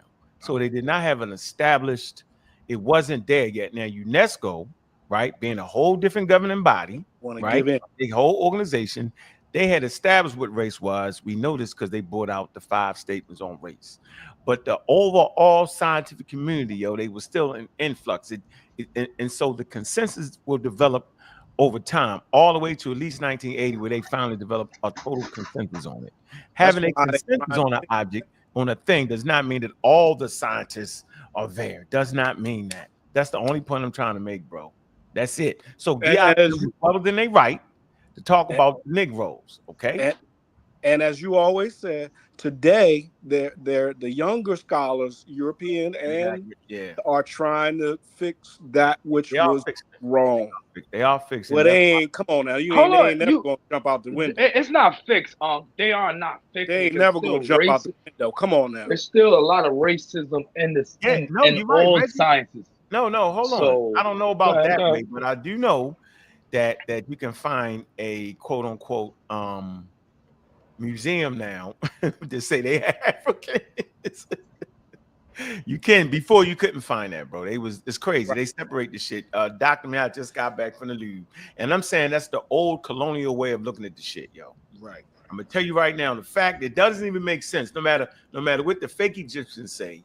If I got a museum, I supposed to label that shit African civilizations and name all of them. The fact that you would say Egypt and then on the second floor, the third floor, have African civilizations, that's based off the old colonial model.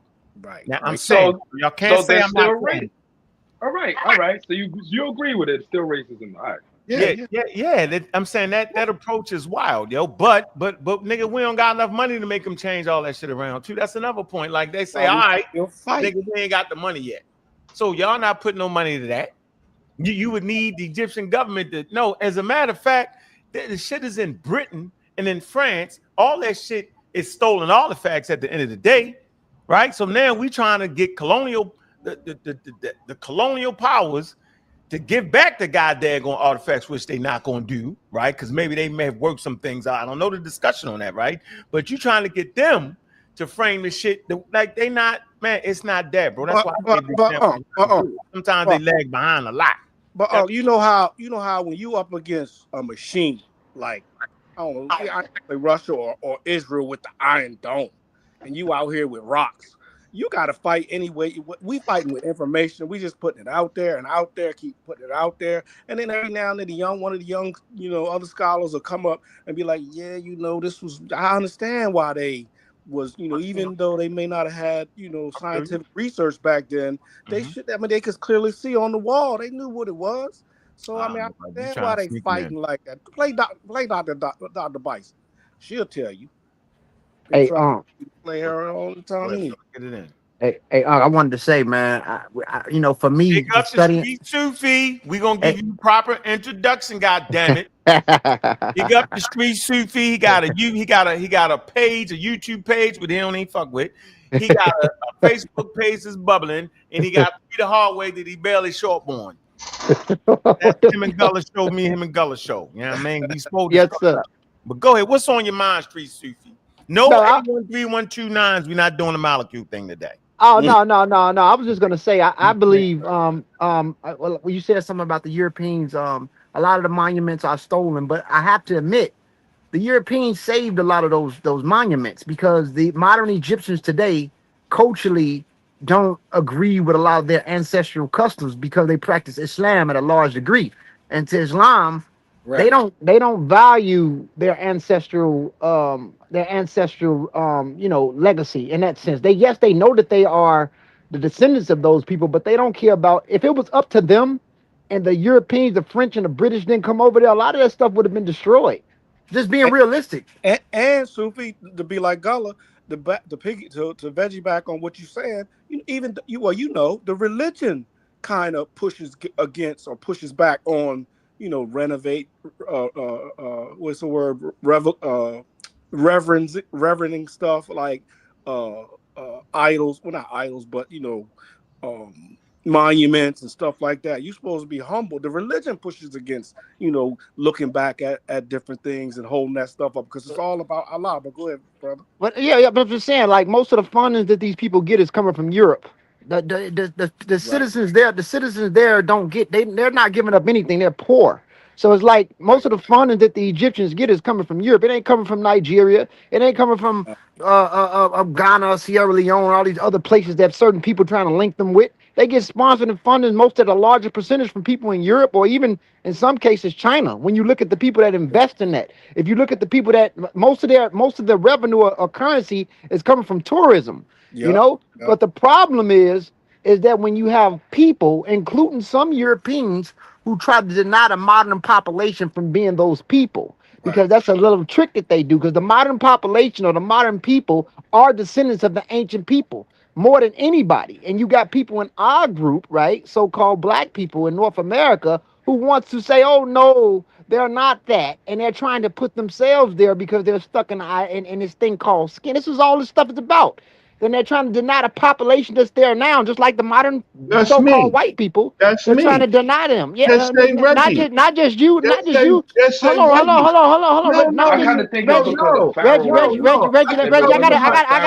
gotta No, finish. everybody freeze. This is what we not doing. Finish, man. You ain't even let me finish, Reggie. I'm almost finished. Hey, Reggie, you gotta hold I'm on. almost finished. I'm almost finished, though. Reggie, I'm almost finished. Reggie. I'm almost You're doing good. You're doing good on Gozy. You're doing good. I'm almost finished. Because hold on, hey Reggie, I'm not even talking about you. First of all, let me just say this: you have Comedy Verse right now and King of Monologue. They have a show going right now, and they are skinologists and blackhead Bible Negro blackheads or skinheads that's running around here. But you have Pharaohism going on. You have Pharaohism going on. No. And Listen to what you were saying that the hold on. Don't the Egyptian government hold on. Can I?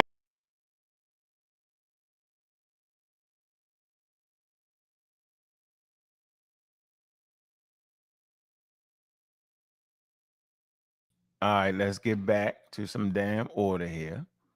Let's get back. We gotta relax. I'm letting y'all back up. Everybody chill out. The machine just cut off on y'all.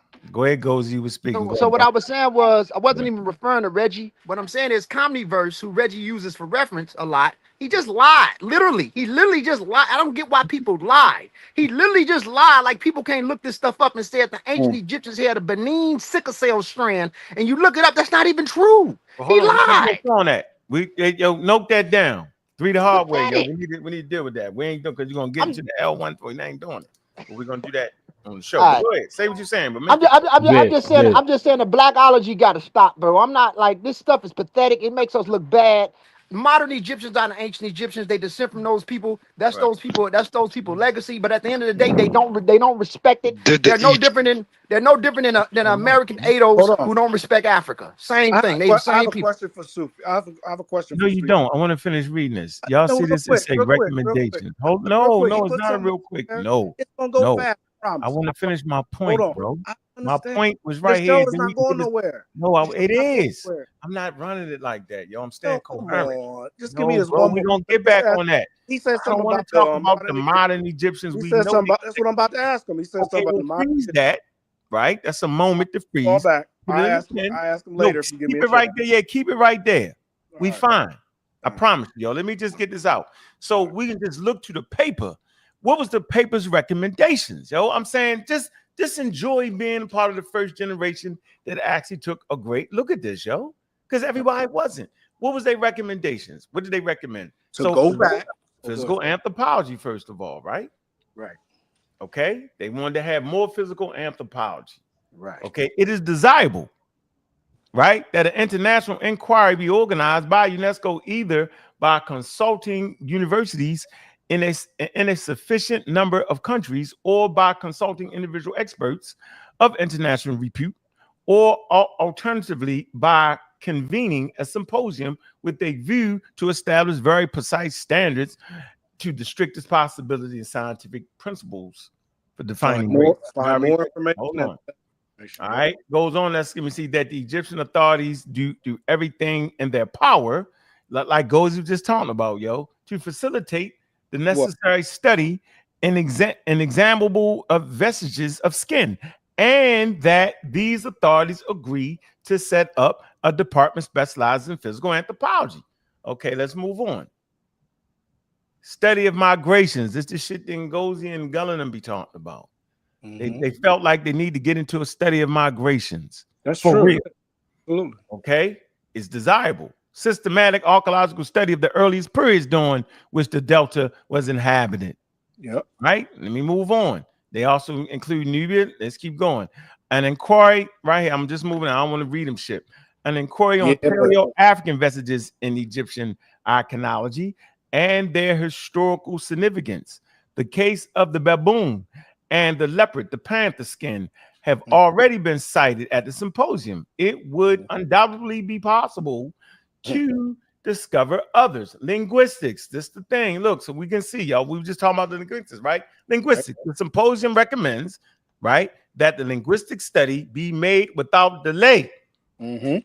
Okay, on the African languages which are in imminent danger of disappearing. The Kaka has been suggested as a very significant case in point. At the same time, the cooperation of specialists in comparative linguistics should be enlisted.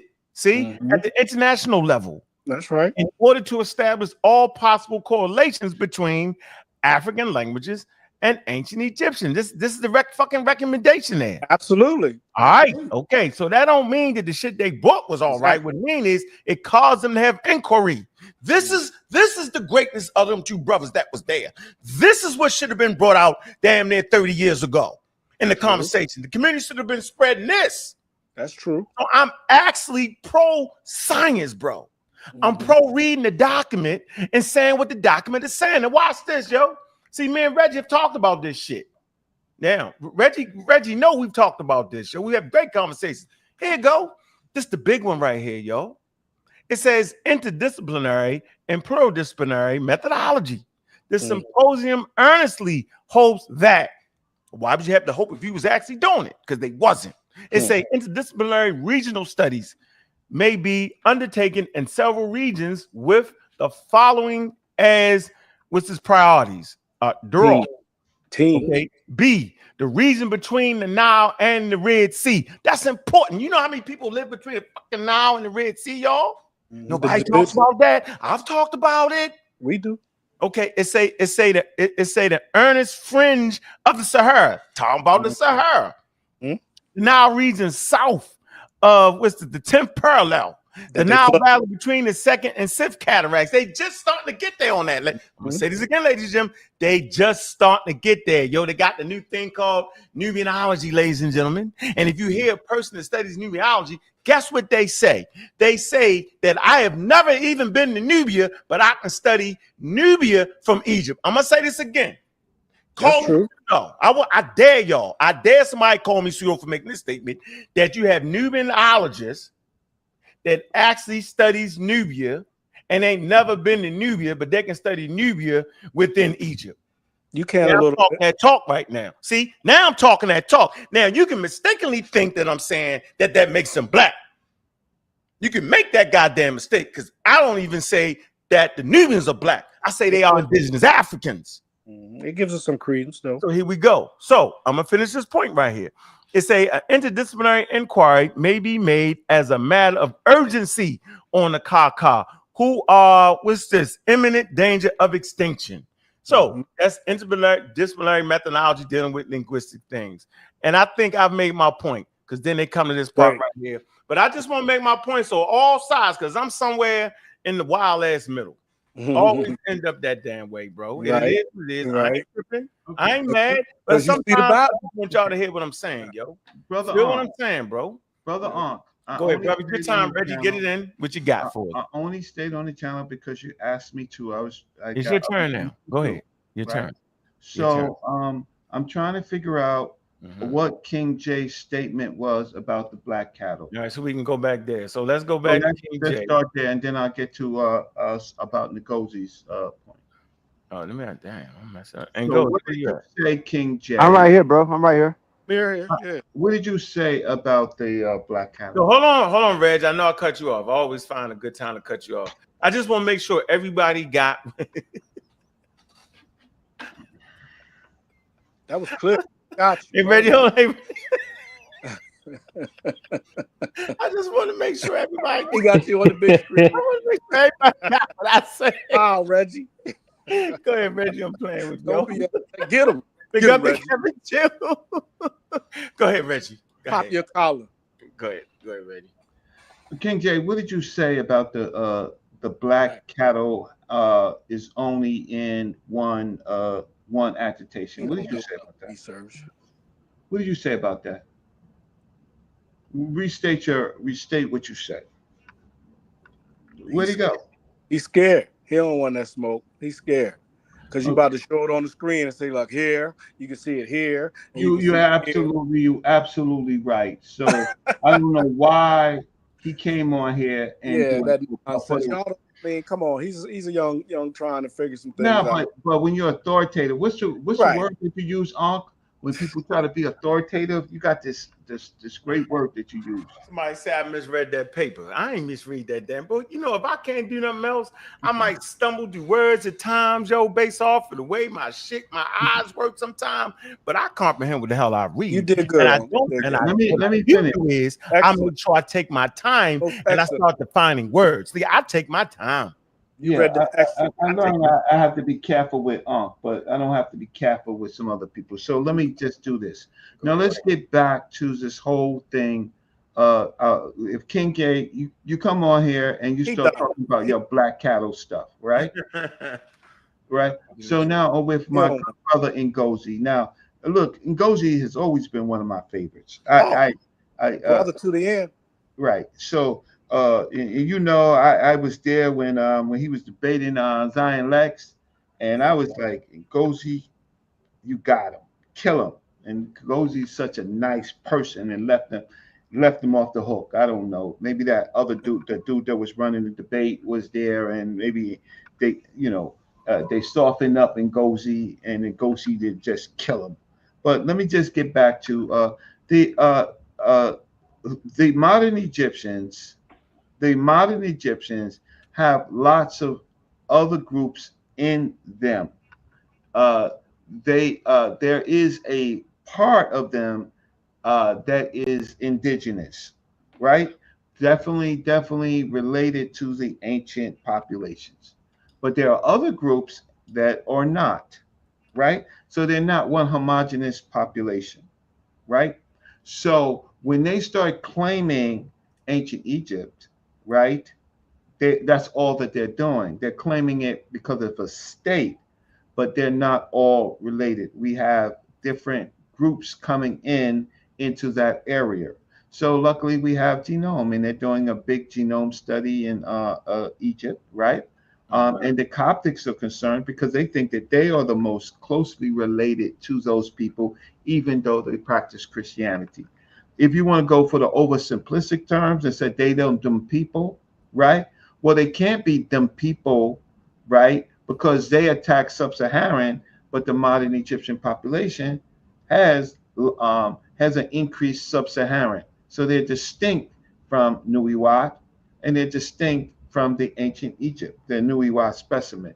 So that's all I want to say. I'm not going to argue with Ngozi. Those people didn't care two shits about the culture, right? It was the Europeans. Now, about the stolen stuff, no. A lot of the material in foreign museums, right, are made in deals. We do this, we get this, right? And that's how that's how most of the major museums, the British Museum, the Met, a lot of other museums, that's why they have it, because they were either gives, right, or they were how can I say they were bartered? The ancient Egyptians as a state needs all the artifacts to survive because their major currency is tourism. So now they are claiming things that they don't even respect.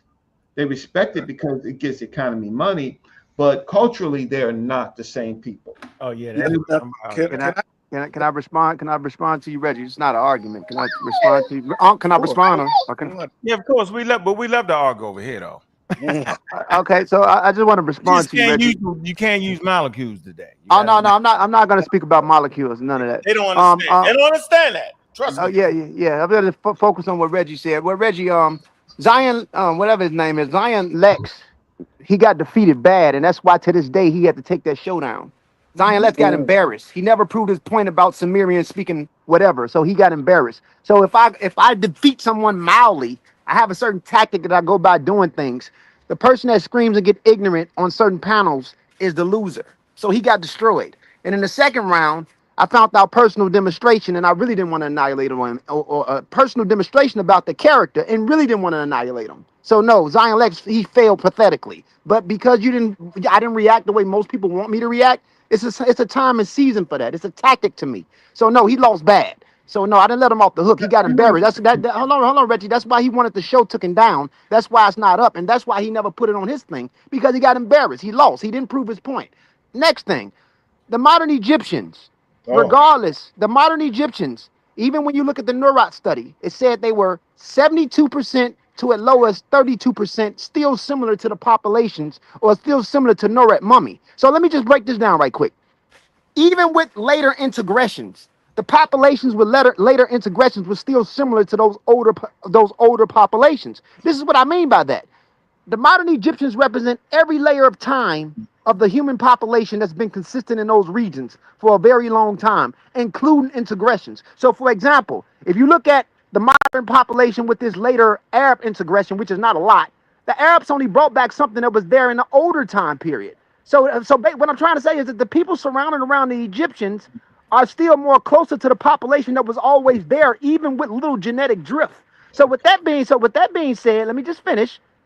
The Coptics represent a middle dynastic period because they have a larger chunk of CHG, or Caucasus hunter-gatherer percentage, compared to the earlier phase. They didn't have that much CHG. They were mainly more closer to pre-modern Neolithics and the indigenous population that was in North Africa that was also mixed with deep ancestral West Asians that back migrated a long time ago. So by the time you get to this Neolithic North African, right, especially when you look at the Nurat, they're closer to the Neolithic phase of Moroccans that's closer to the Natufians at this time period that was mixed with the local Ibero-Maurutian. And I'm not talking about molecule, I'm just saying. So the modern Egyptians, if you read the supplementary of that article, it says that they at closest as proxy is 72 to 32%. So even at the lowest percentage that's closer to the Nurat sample, the later addition is more closer to the later arrived proportions that came in, which integrates. So even the ones that's 32% is still more closer to the ancient Egyptians than a Nigerian, than a Ghanaian, than a Dinka, or anybody. Even at 32%, they're still closer.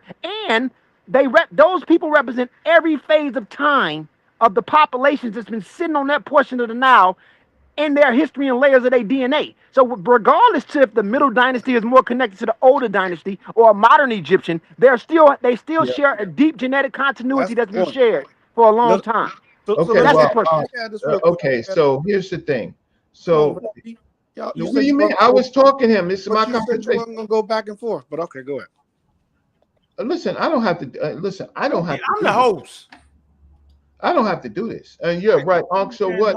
So my issue is that during the Islamic phase, and Ngozi agreed, Amir agreed, right? They did not care about the cultures preceding them. They were big pagan cultures, right? And so the cultural element of it, they're different people culturally, right? Now, as far as the molecule stuff, right? The molecule stuff that Ngozi wants to talk about, but on right?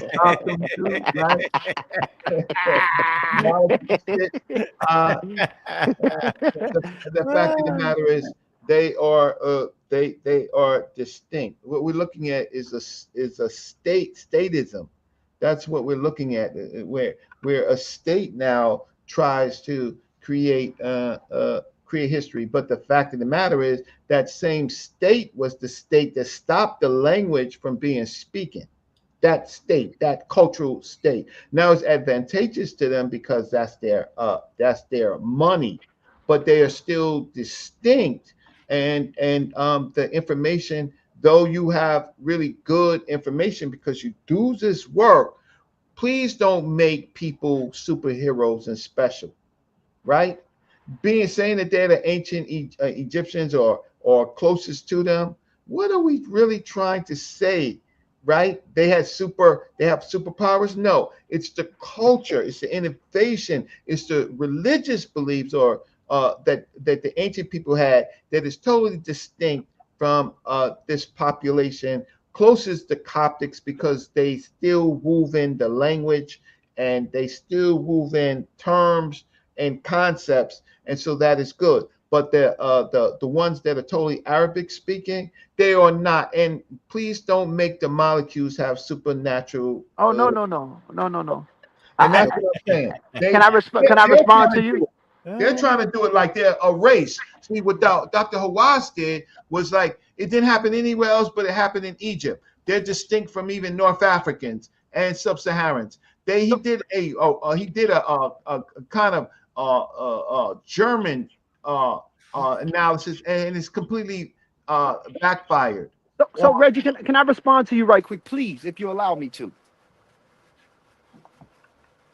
Yeah, that's cutting me So off. so so so, It was so actually you let him off, and then Shesmu was oh, supposed I'm sorry. I'm sorry. After Okay. Ngozi, I'm leaving. I got something to do, but Ngozi is fine. Okay. So I was just Think Jay come back in here with his. so I'm just gonna say the Amazik, or the modern day, what they, I don't like to call my brothers Berbers, Yeah, but Amazic. the Amazik people, the lineage kind of stops in between Libya, and once by the time you get to Libya, this is when you start to find a drift in the eastern part of Libya, shared with modern Egyptians that share with the Levant. So it makes sense. So Zawi Hawass kind of makes sense when he says that, but people, we can't look at it like he makes sense, because the Amazik, it cuts off in between the He don't eastern really parts be of Libya. talking about the Hold on, hold Amazic. on, hold on, hold on, Stop it. hold on, Reggie. Let me just finish. Stop Let me it. He just don't talk about hold them. on. No. Let me just finish. You said I'm But responding he to the don't part. talk about them. No, Why no, are you no, no, saying no, no, something? No, Reggie. Let me just finish. You just said that Zawi Hawass. You said that the brother. You said that he makes Yeah, my Egyptians brother. Egyptians. No, hold on. Let me just say this. You said that He's he from makes the the. cookout though. You said he make Egyptians different than the rest of North Africans. It's And to closer there. yeah, but no, listen though, brother. Let me just say this. Yeah, we got To a degree, he kind of makes sense, because in the eastern parts of Libya, by the time you get to the Siwa Oasis in Egypt, it's mostly shared deeply with Levantine populations at a very, very, very, very, very, very large Right. drift. No, I'm not doing that. We gonna argue now. all right. We're gonna So, freeze. We heard it. Okay, Let me okay. ask Doing that. Kim Netta. Ngozi. so Kim Netta, look. where you at, Kim Netta? Oh, you Ngozi. gonna let Kim Netta go? Okay, Yeah, go ahead bye. and give me one Kim Netta. Hey, and Ngozi, peace. I just disagree with you. So Yeah, just you disagree. Go so ahead. this is the problem. This is the problem I have. This is the Mm-hmm. problem. Mm-hmm. So I'm gonna try. We talk around in riddles. Those that understand the information, we understand. But for the chat, they might be like, "What are they talking about?" Right. See, That's fine. when it comes Yeah. down to, first I'm gonna say, when those in outside of Africa come in and steal or grave dig and steal artifacts from all over Africa, not just Egypt, but all over Africa, and take them to their museums, that's for money. They take that stuff they had supporters or sponsors that send them to those dig sites and do the information, do the gathering, and the spying or whatever you want to call it. And they go back and they put it in there, and then they charge us or anybody to come and see those artifacts. That's for money. So then the other thing is, museums are free for the most part, but go ahead, bro. some of them you gotta pay to get in. No, they trick you. You really Well, just you can get in, but then sometimes you have to pay for certain I guess archaeological studies or showings or whatever you want to call it. They call them special events or whatever. Because I want to get the Netta. Okay. My point was, before I was interrupted, I had a question for Ngozi, and it leans on what they were arguing about. See, the thing, when you have a state, as Reggie was talking about, when you have a state that's in charge of a certain a particular area, and they have artifacts and things of that nature, and they control. Okay, if my blood is connected to Nubians, but I don't want to say Nubians, and I have blood that's connected to, I'll say the Southerners, and I'm connected to those in the Delta, and then I want to push line and say I'm those ancient Delta people, but those ancient Delta people weren't the original inceptors of people who created the language, the writing, and the cult, true culture that came out of Nakada and those places, the Kustal, all those places, and then we don't want to give I guess credence to those other Southerners that had participated in the building of Kemet, then that's a problem. You know, then you say, yeah, Hawaii, yeah, when he goes with the Delta, and he says, yeah, and then we talk about the confluence or the back migration in Libya and coming out of the Levant.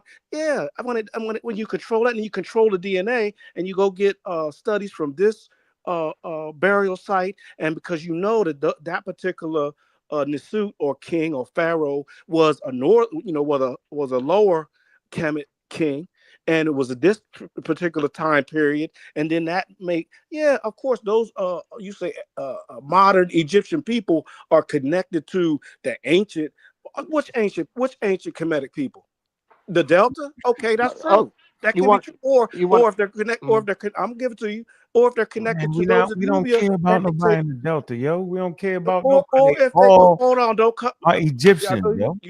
I'm gonna land my plane. You gotta land because you Or if flying I'm high. landing right now, I'm trying. Let me put You made it. Do you see the airport in sight? wheels down. You Let me put put the the wheels wheels down. down. Right, Let me slow the flight down. Okay, so and then you deny people to come in and do research on different mummies. That's the Egyptian.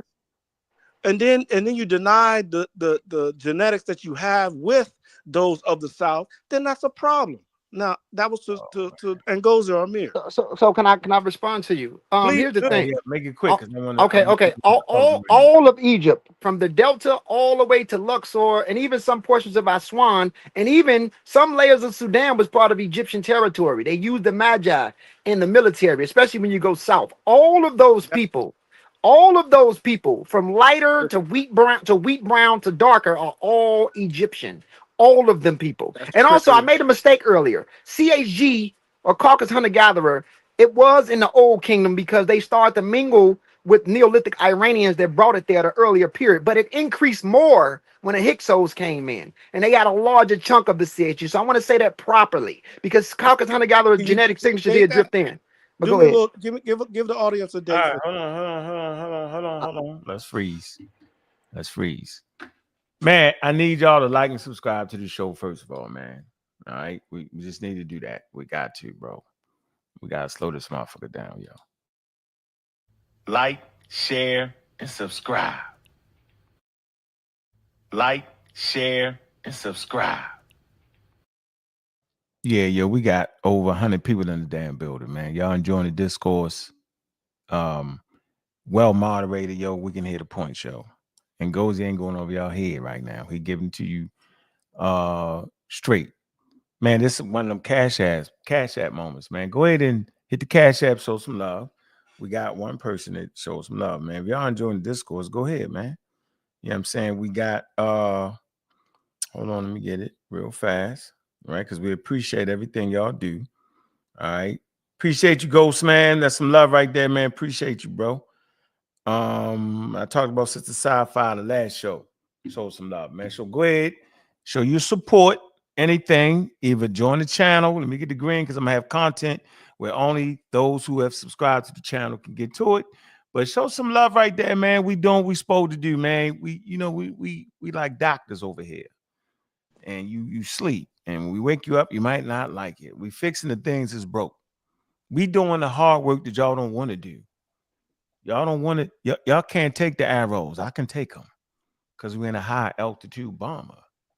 Right? Make sure you like and subscribe, man. We're giving it to it. And sometimes we just need clarity. I think we're getting that clarity today.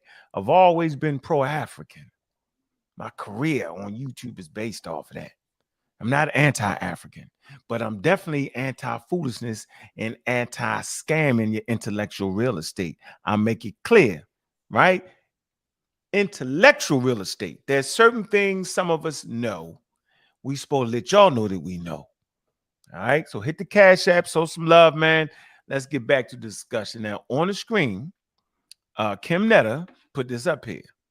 Now, I don't know why he put it up here. Ngozi know what it is. I immediately know what it is. This is present-day Egyptians are not genetically different from the ancient Egyptians, and important research reveals. Now, what we do know, this is a blog.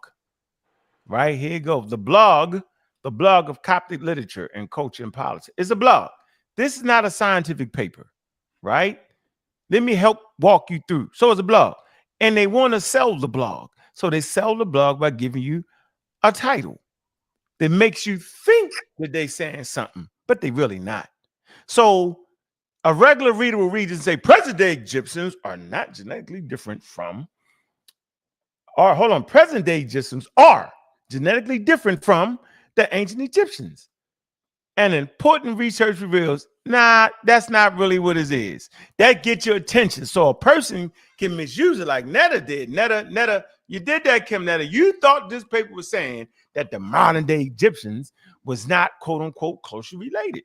So really, we know the study, they use the Schulerman study. Look, here you go. If you move down, go to the study. It says in 2017, an important study was published in Nature Communication under ancient Egyptian mummy genome suggests an increased sub-Saharan African ancestry in the post-Roman period. So we all know what that article is and what it said. At no point was it saying that the modern Egyptians aren't related to the ancient. It wasn't saying that. As a matter of fact, I would like to show you what is actually saying, so we can get this clear and not get got. I got you right now, Nab Kim, or Kim Nab, or let me get it. Kim Netta. I got you, because you've been out there blacked out by review. You've been a little bit on my head, so now it's my turn. Ain't no fun when the damn rabbit got the gun. This I know it ain't, because you put that in there. So let me put this here. Okay, I'm gonna get right to it. I'm gonna share it. Bam, bam. So here we go. Interpretation of the headline claim. Present-day Egyptians are genetically different from the ancient Egyptians. What does this actually mean, y'all? The scientific context. Nature Communication 2017, author Schulerman. Study based on 151 mummies from Abu Sir el-Mahik, 1388 BCE to 426 CE. Compared ancient DNA to modern Egyptians and global populations. Goal, assess genetic continuity and change over time. Key genetic findings. Ancient Egyptians were closely related to Near Eastern populations, 11. Modern Egyptians have 8 to 15% more sub-Saharan African ancestry. It's a key point right there. The modern Egyptians have more sub-Saharan African ancestry. Now, whatever y'all think sub-Saharan African mean is based off your level of study. Now, gene flow likely increased post-Roman period via historical migration. Genetic continuity exists, but proportions shifted. Brother Ngozi mentioned the word shifted. I'm going to let him get into it. That's an important comment. That's an important word in understanding populations. The word shifted. Now, understanding headline claims. Genetically different does not mean unrelated or non-descendant. I'm going to say this again. Genetically different does not mean unrelated or non-descendant. Reflects normal genetic shifts due to migration and admixture. Modern Egyptians are still genetically closest to ancient Egyptians. Headline emphasizes difference, but science reveals continuity and change. The conclusion, ladies and gentlemen.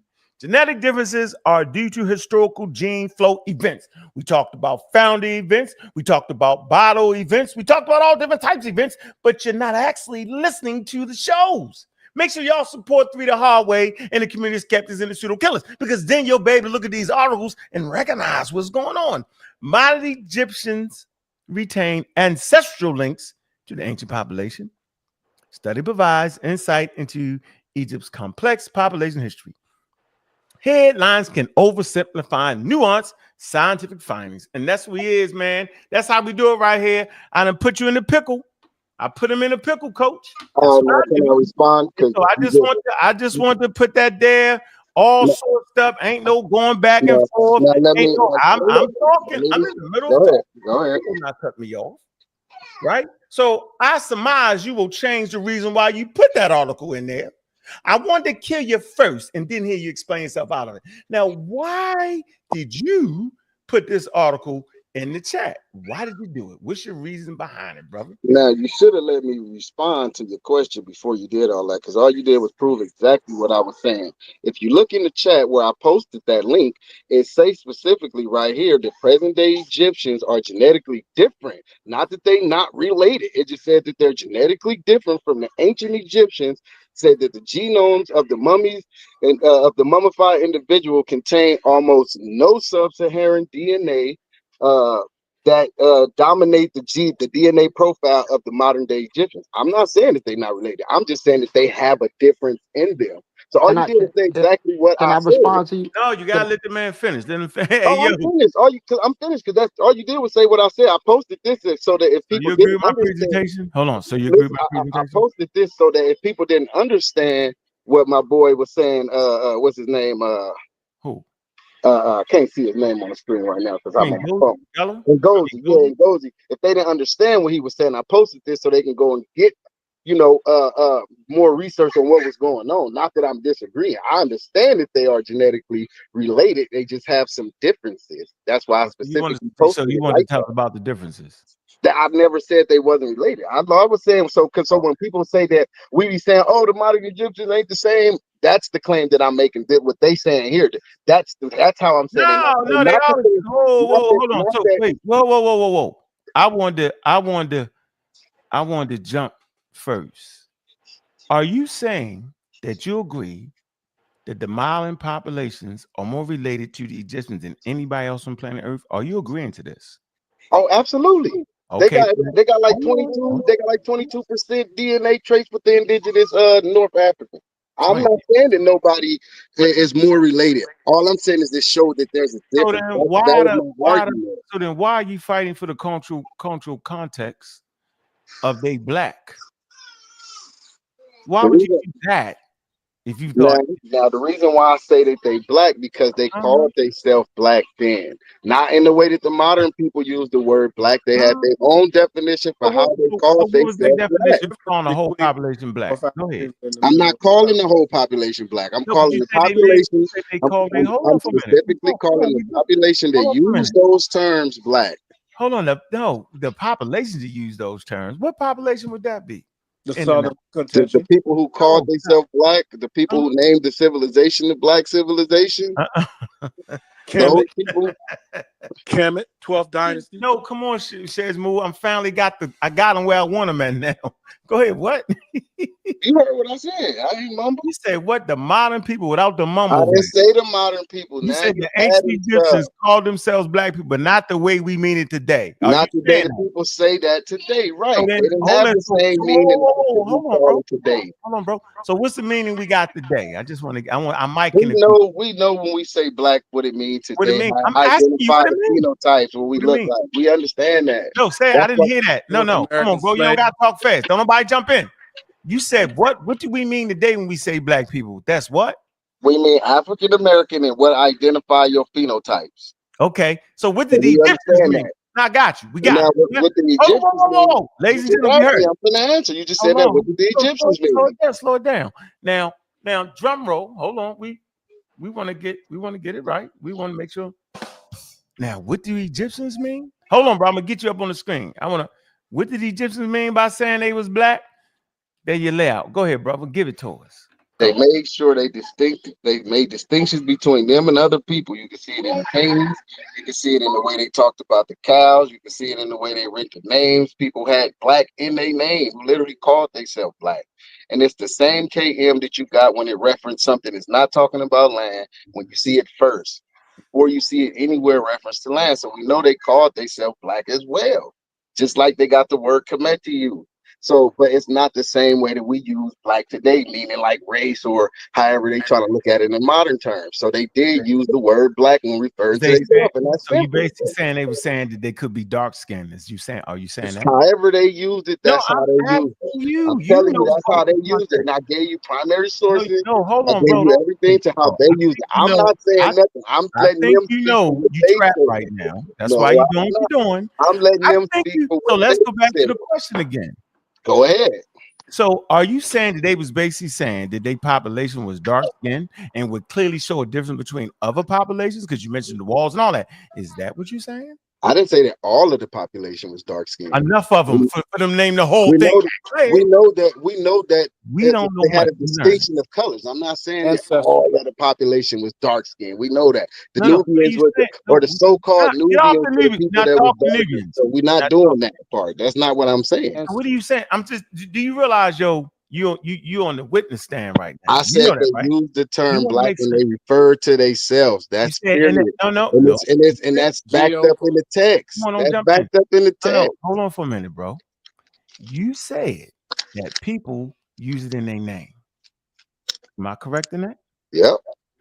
So the fact that some people, not the majority of them, a very small amount of them, over 4,000 year history using the name, that would be telling. You do know that, right? That would mean that most people wasn't that. That's why they stood out and put in their name. If I'm even agreeing with you, if it meant skin or hair or whatever the hell. Okay, I'm just making that point there. So we don't really know, but I want to give you the benefit of the doubt right there. We got people who call themselves black today who nickname it black today. That's today. Like, come on. So that don't mean just because you know we can't do that. That don't mean because you give yourself a nickname, the black, that you're not black and that the whole. No, you do know we can't do that though, right? Come on, that's what you're doing right now. That's no, you do know. Hold on, bro. You do know we can't talk about what the hell we do today. You know that.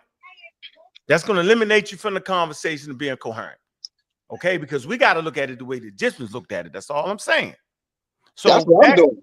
No, you're not. You don't know. You're trying to put it in a modern term. I'm not. No, you just said it. You said you brought me to the day. You just said it. You said today. You said today we use that name. You said that. No, I said today people have the nickname black, but that don't mean that's just because he called himself black that the whole population is not black around. No. That's not what that means. Okay, I like that. So why do people? That's what your demonstration was. No, hold on. Why do people today? Why do we call people today? What's up, black? What's the reason behind it again?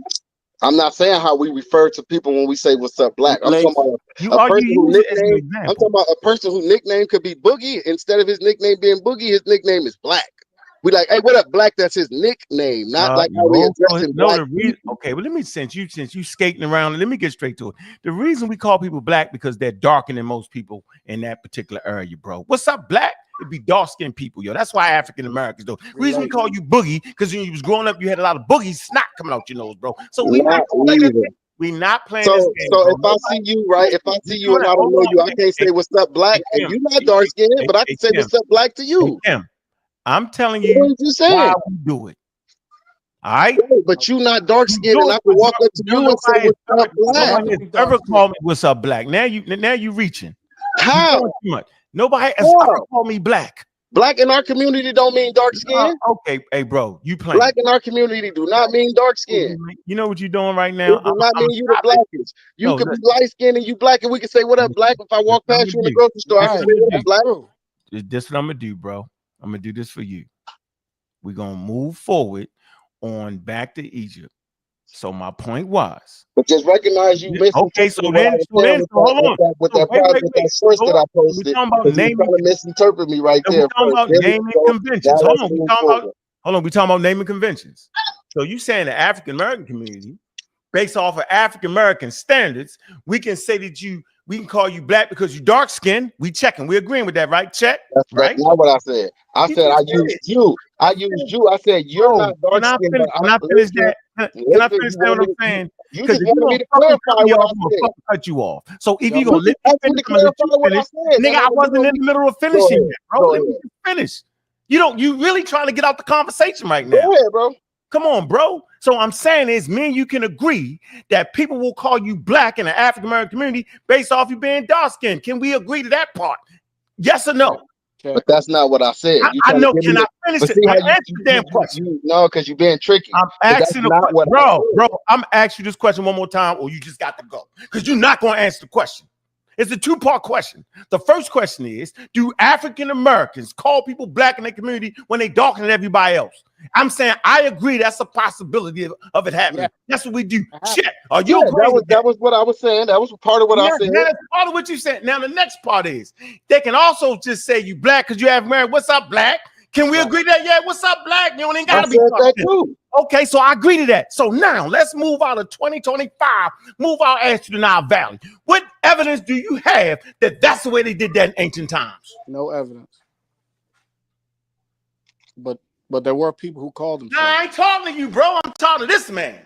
Because he giving me 2025. I agree. Now, let's go back to 2,500 BCE, bro. What evidence you got besides you translating something? Whatever other evidence you got around it. Go ahead, bro. That ain't me translating it. That's the Garter line cliff. Man, that's what you translate. No, that's the Garter line cliff for cliff. Nah, yeah, Garter line made that up. You made that up. Okay. Anyway, so now, like I was saying, the reason why I know you hear me, yo. Now let me answer your question. You hear me? Now let me answer your question. My question is, what evidence do you have? African American context should be the context of 2025. I'm gonna say this again, bro. What evidence do you have that the African American context is the context that they use at 3000 BCE? One more time. What context? What evidence do you have that in 2025 that's the context they use? 2025 African American style, 2500 BCE. What are you using besides one damn glyph, bro? Go for it. I'm gonna shut the hell up and put you on the big screen. Now we know where the goddamn rubber meets the road at, bro. Let's go. Go ahead and give us that. Besides the damn glyph, we seen the damn glyph. Give us something else, bro.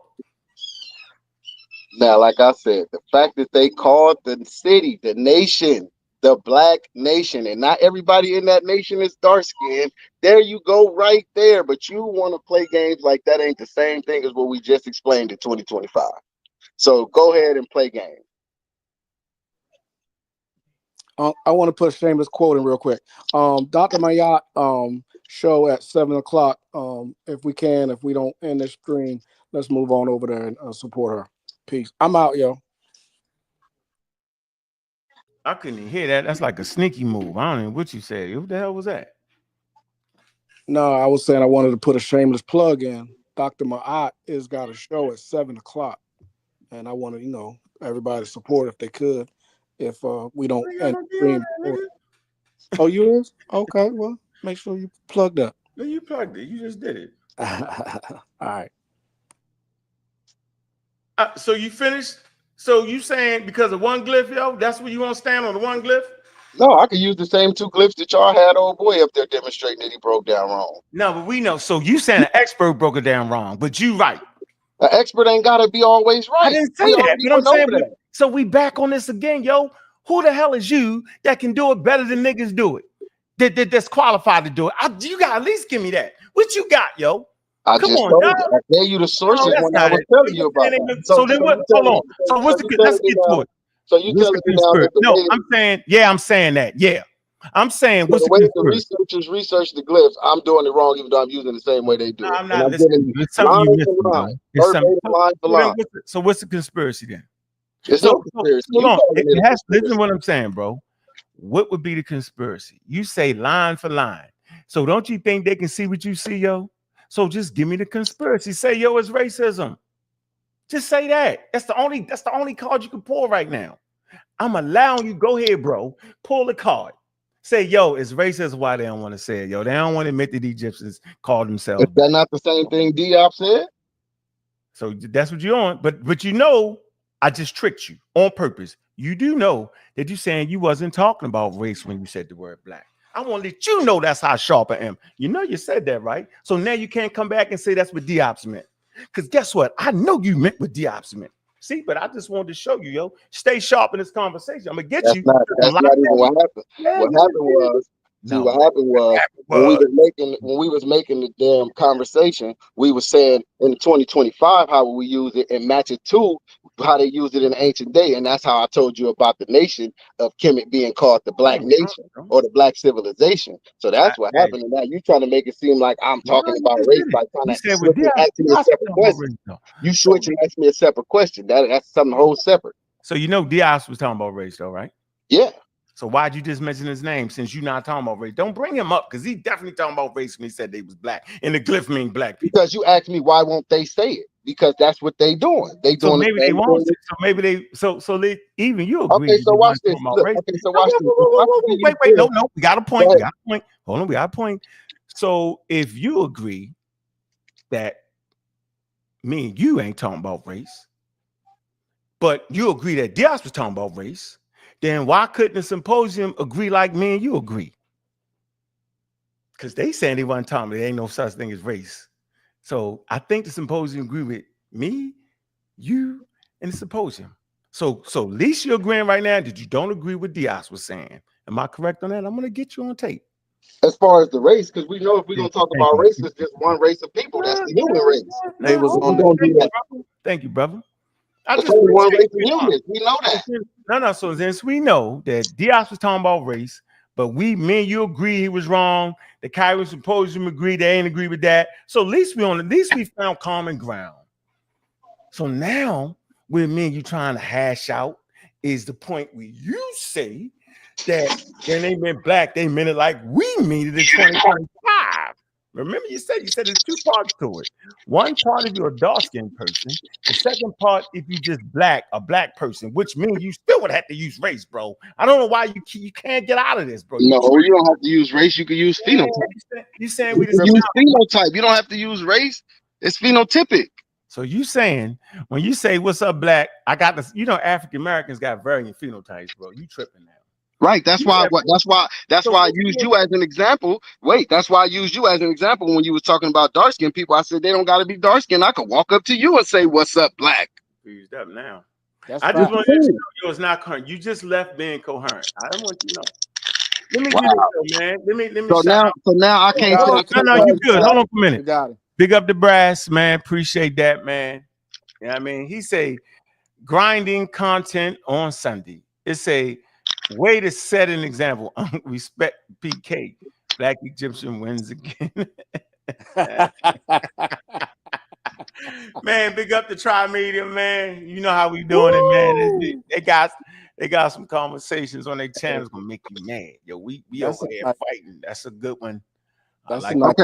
Uncle, let me ask you a question. So you saying that you saying that the people that made up the Gardner line is absolutely wrong. Otto, I appreciate you, bro. Appreciate that donation, man. That's love right there, yo. I appreciate that. Right. So the people that made the Gardner line is wrong. Is that what you're saying? Because that's what I use.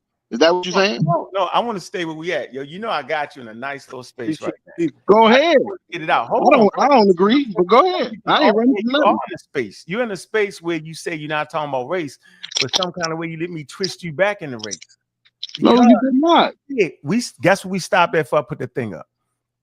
You said that in our community, when the person is dark skinned, we say, "What's up, black?" We agreed. Then we also say, "You don't gotta be dark skinned," but they just say, "What's up, black?" Right? That's a rarity, but all right. But you saying, I say, so what's that based on? You say that's based off us being African Americans. That's why we say black. All right, but I'm saying, so then you say that's based off of phenotype.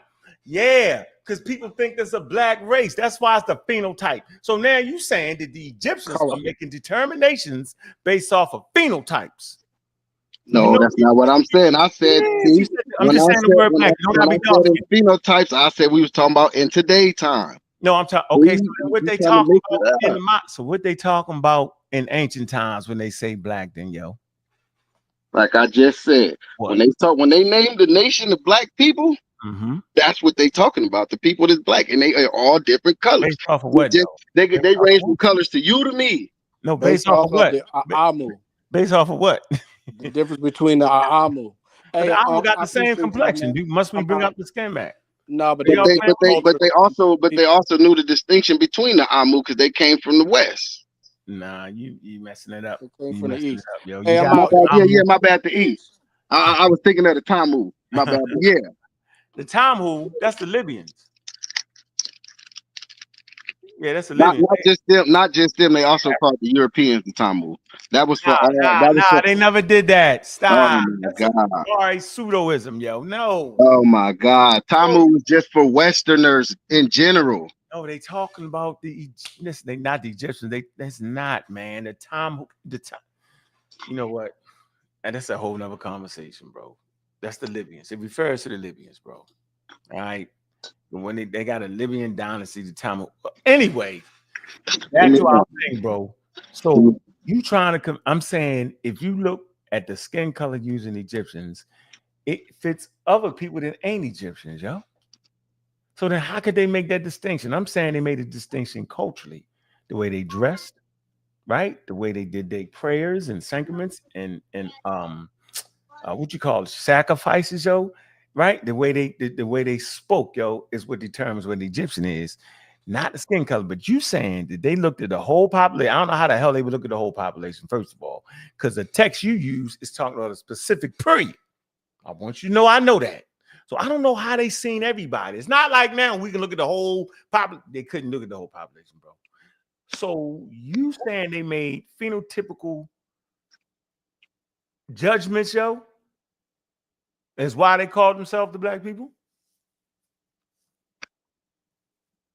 What I said was the phenotype is for modern day. Now, like I said, for whoever made up, like I said, for whoever made up the term Kim for the black people, then they seen that everybody there was different colors, and they still call everybody the black people regardless. So it wasn't just. Why? I'm asking you, give me the reason behind it. No, I heard now that part. I might have to do some more research to see why exactly they did that part. You don't know why. I'm afraid to say that, but I'm not saying that they. I like that. Let me hear you say it again. I want to hear you emphasize it. Now, like I said, I'm not saying that they said it all because they was all dark skinned. We know that all the Africans ain't dark skinned. So we know the people that was below the north was darker than them. So if anything, they would say that them was the blacks, but that's not what we saying. So we know that we're not using dark skin as the reference to say that's why they called them all that. Come on now.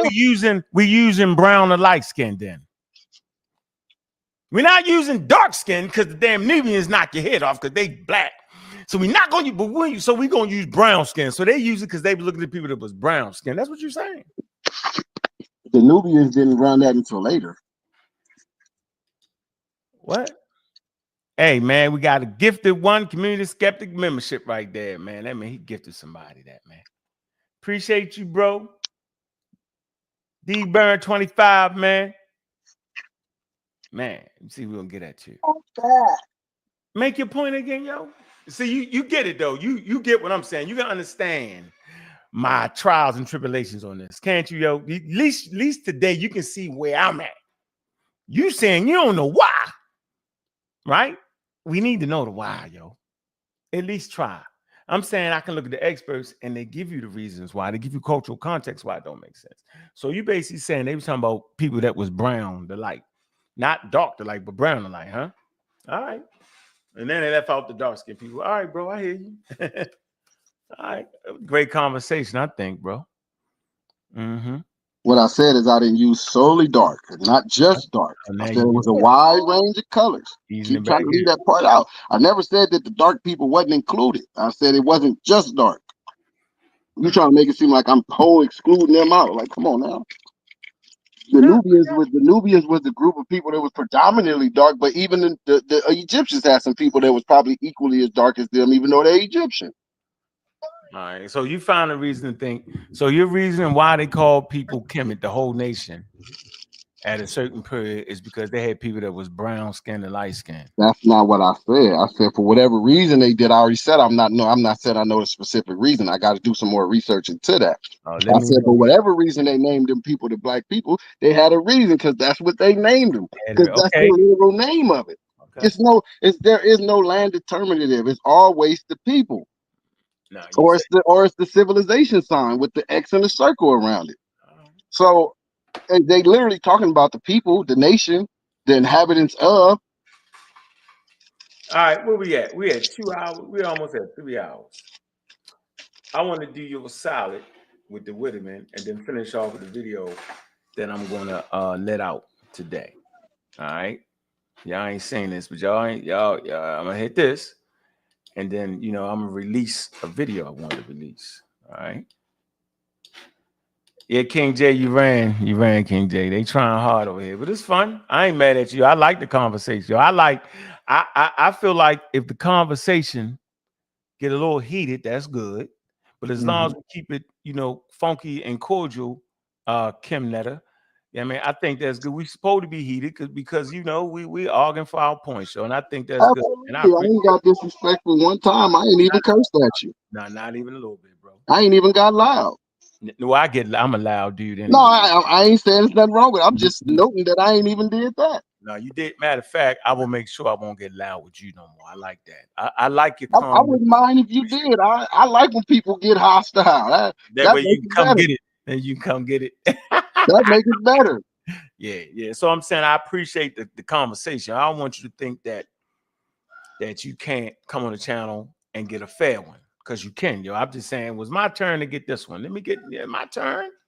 That's all. And I'm saying I hopefully through our conversation we both learn something. I mean, I like diving into your mind of why you thinking that. Then I can process it, right? But I also want you to process some things, right? I want you to be able to process on why I'm saying what I'm saying. And somewhere in there, we can get it, yo. You feel me? So we got this video right here, all right? And we're gonna crank it up. Here you go. We talking about the seated people in a papyrus. Here we go. So we have this on the screen right here, right? And what's happening is that there's a lot of circulation going around regarding these actual texts. So what she's talking about is this brackets right here in the line 4. What do you say about this stuff that she's talking about?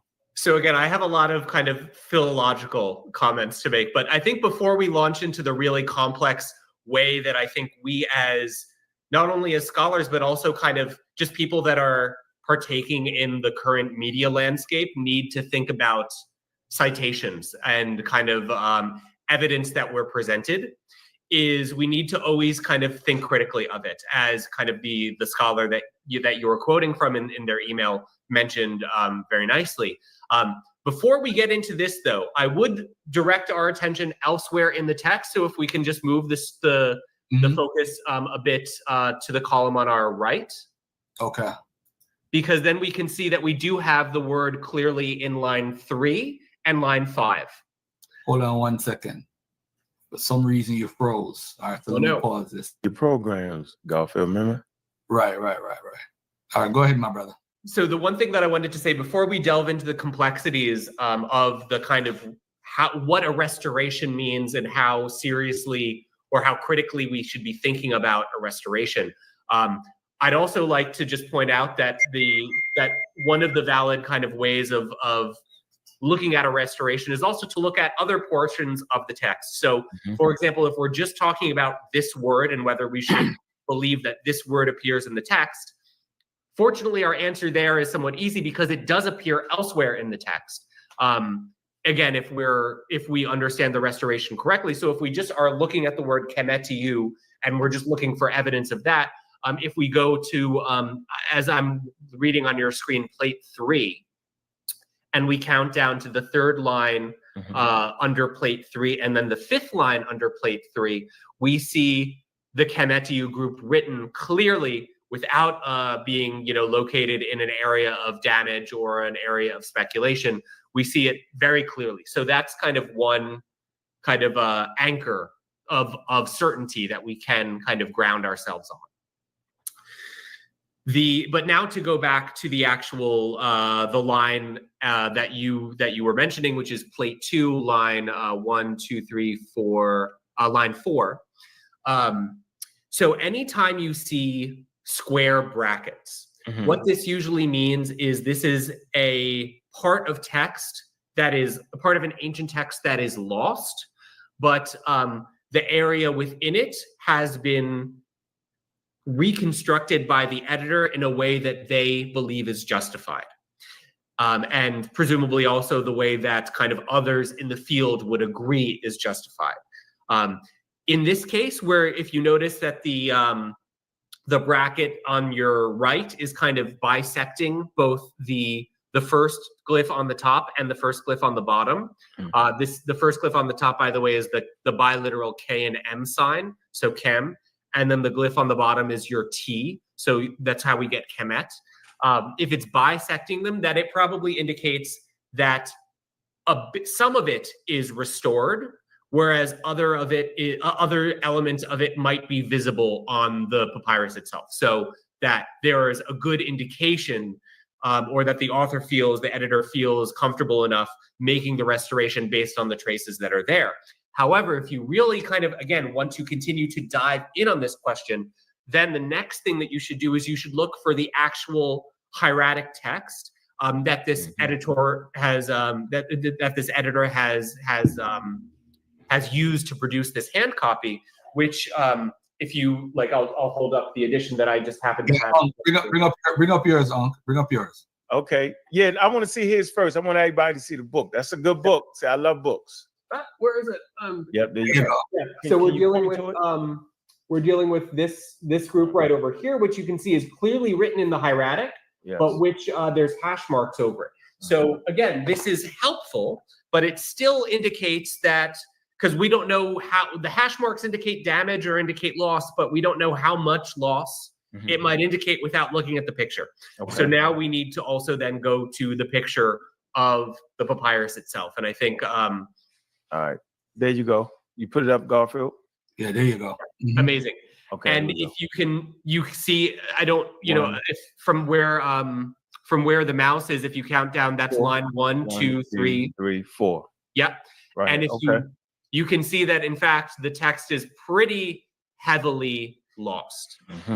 Now, so then this might make us a bit more skeptical of the reconstruction. Okay. However, it is also, again, as we continue to talk about knowing and unknowing, it is also possible that the text has decayed since it was first translated. And so maybe there was more there that the editor had initially seen that is not there anymore. But you can see, if you go all the way to the right, you can maybe see what is the top of the sign below, actually. No, sorry, the a bit in between those, the little black, right there. Okay. So that could very well be the top of a chem sign. And then the little bit of ink down into your, right there is presumably then the flange that comes off of that sign. So that, again, looks reasonable to me. But there is considerably less there than one might expect from the reconstruction. That's a good way. That's a good way to put it. I like it. I like a good way to put it. That's a good one. Oh, okay. So I can say different because I'm not the scholar. I'm not the one with the PhD or the doctor behind my name. Okay, and that's the famous glyph. Wait. Do we have the famous one everybody likes to use? Do we got that, Garfield, with the seated? Yes. You got that one? Put that one up so we can really get into it. As we get into the meat of it. Yeah, I'm gonna put it real clarity. So this is this one that we see a lot of everybody fighting over. They fighting over. They're fighting over this glyph. They're fighting. There you go. Okay. They are fighting. They fight. This is what the reconstruction, based off the reconstruction, they got. Right now, people are speaking about. I'm saying, it's right there on the screen, It's right there on the screen, Now, I heard him. Reggie made a point about he the one that had it. No, the expert had an actual book. I ain't never seen y'all put out one. He said in the community, though. He specifically said in the community. Yeah, okay, so I'm saying is even the ones that's claiming expertise, I ain't never seen them have a $500 book. Last time I checked, I'm the only ones to pull up the $500 book. That man pulled up a $500 book and had the exact sections we was talking about. So that's obviously not new to the field. That's all I'm saying, bro. Now look in the chat where you can see the book, one of the other books that I use to break down the glyphs. That's one of the most highly used books by scholars right there, and that gave you the same Gardner lines of all the other books that I use. That's why I'm like, how is you saying it's wrong? You hear him? You about to hear him? You about to hear him, yo?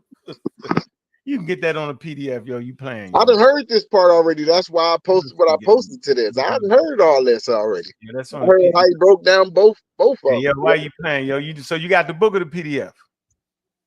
Oh, the PDF. Right. So leave me alone, man. You know what I just said. Of course, y'all got a man. Do you got the book, the hard copy? Will you hear these? Will you hear this?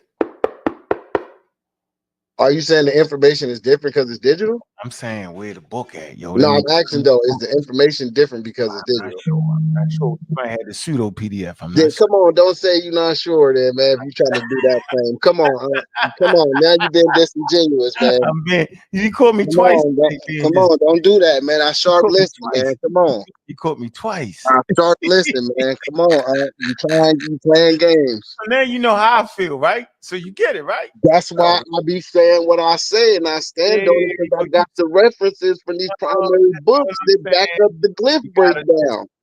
Listen. Of course, a PDF supposed to be equal to a book. It was a good joke, okay?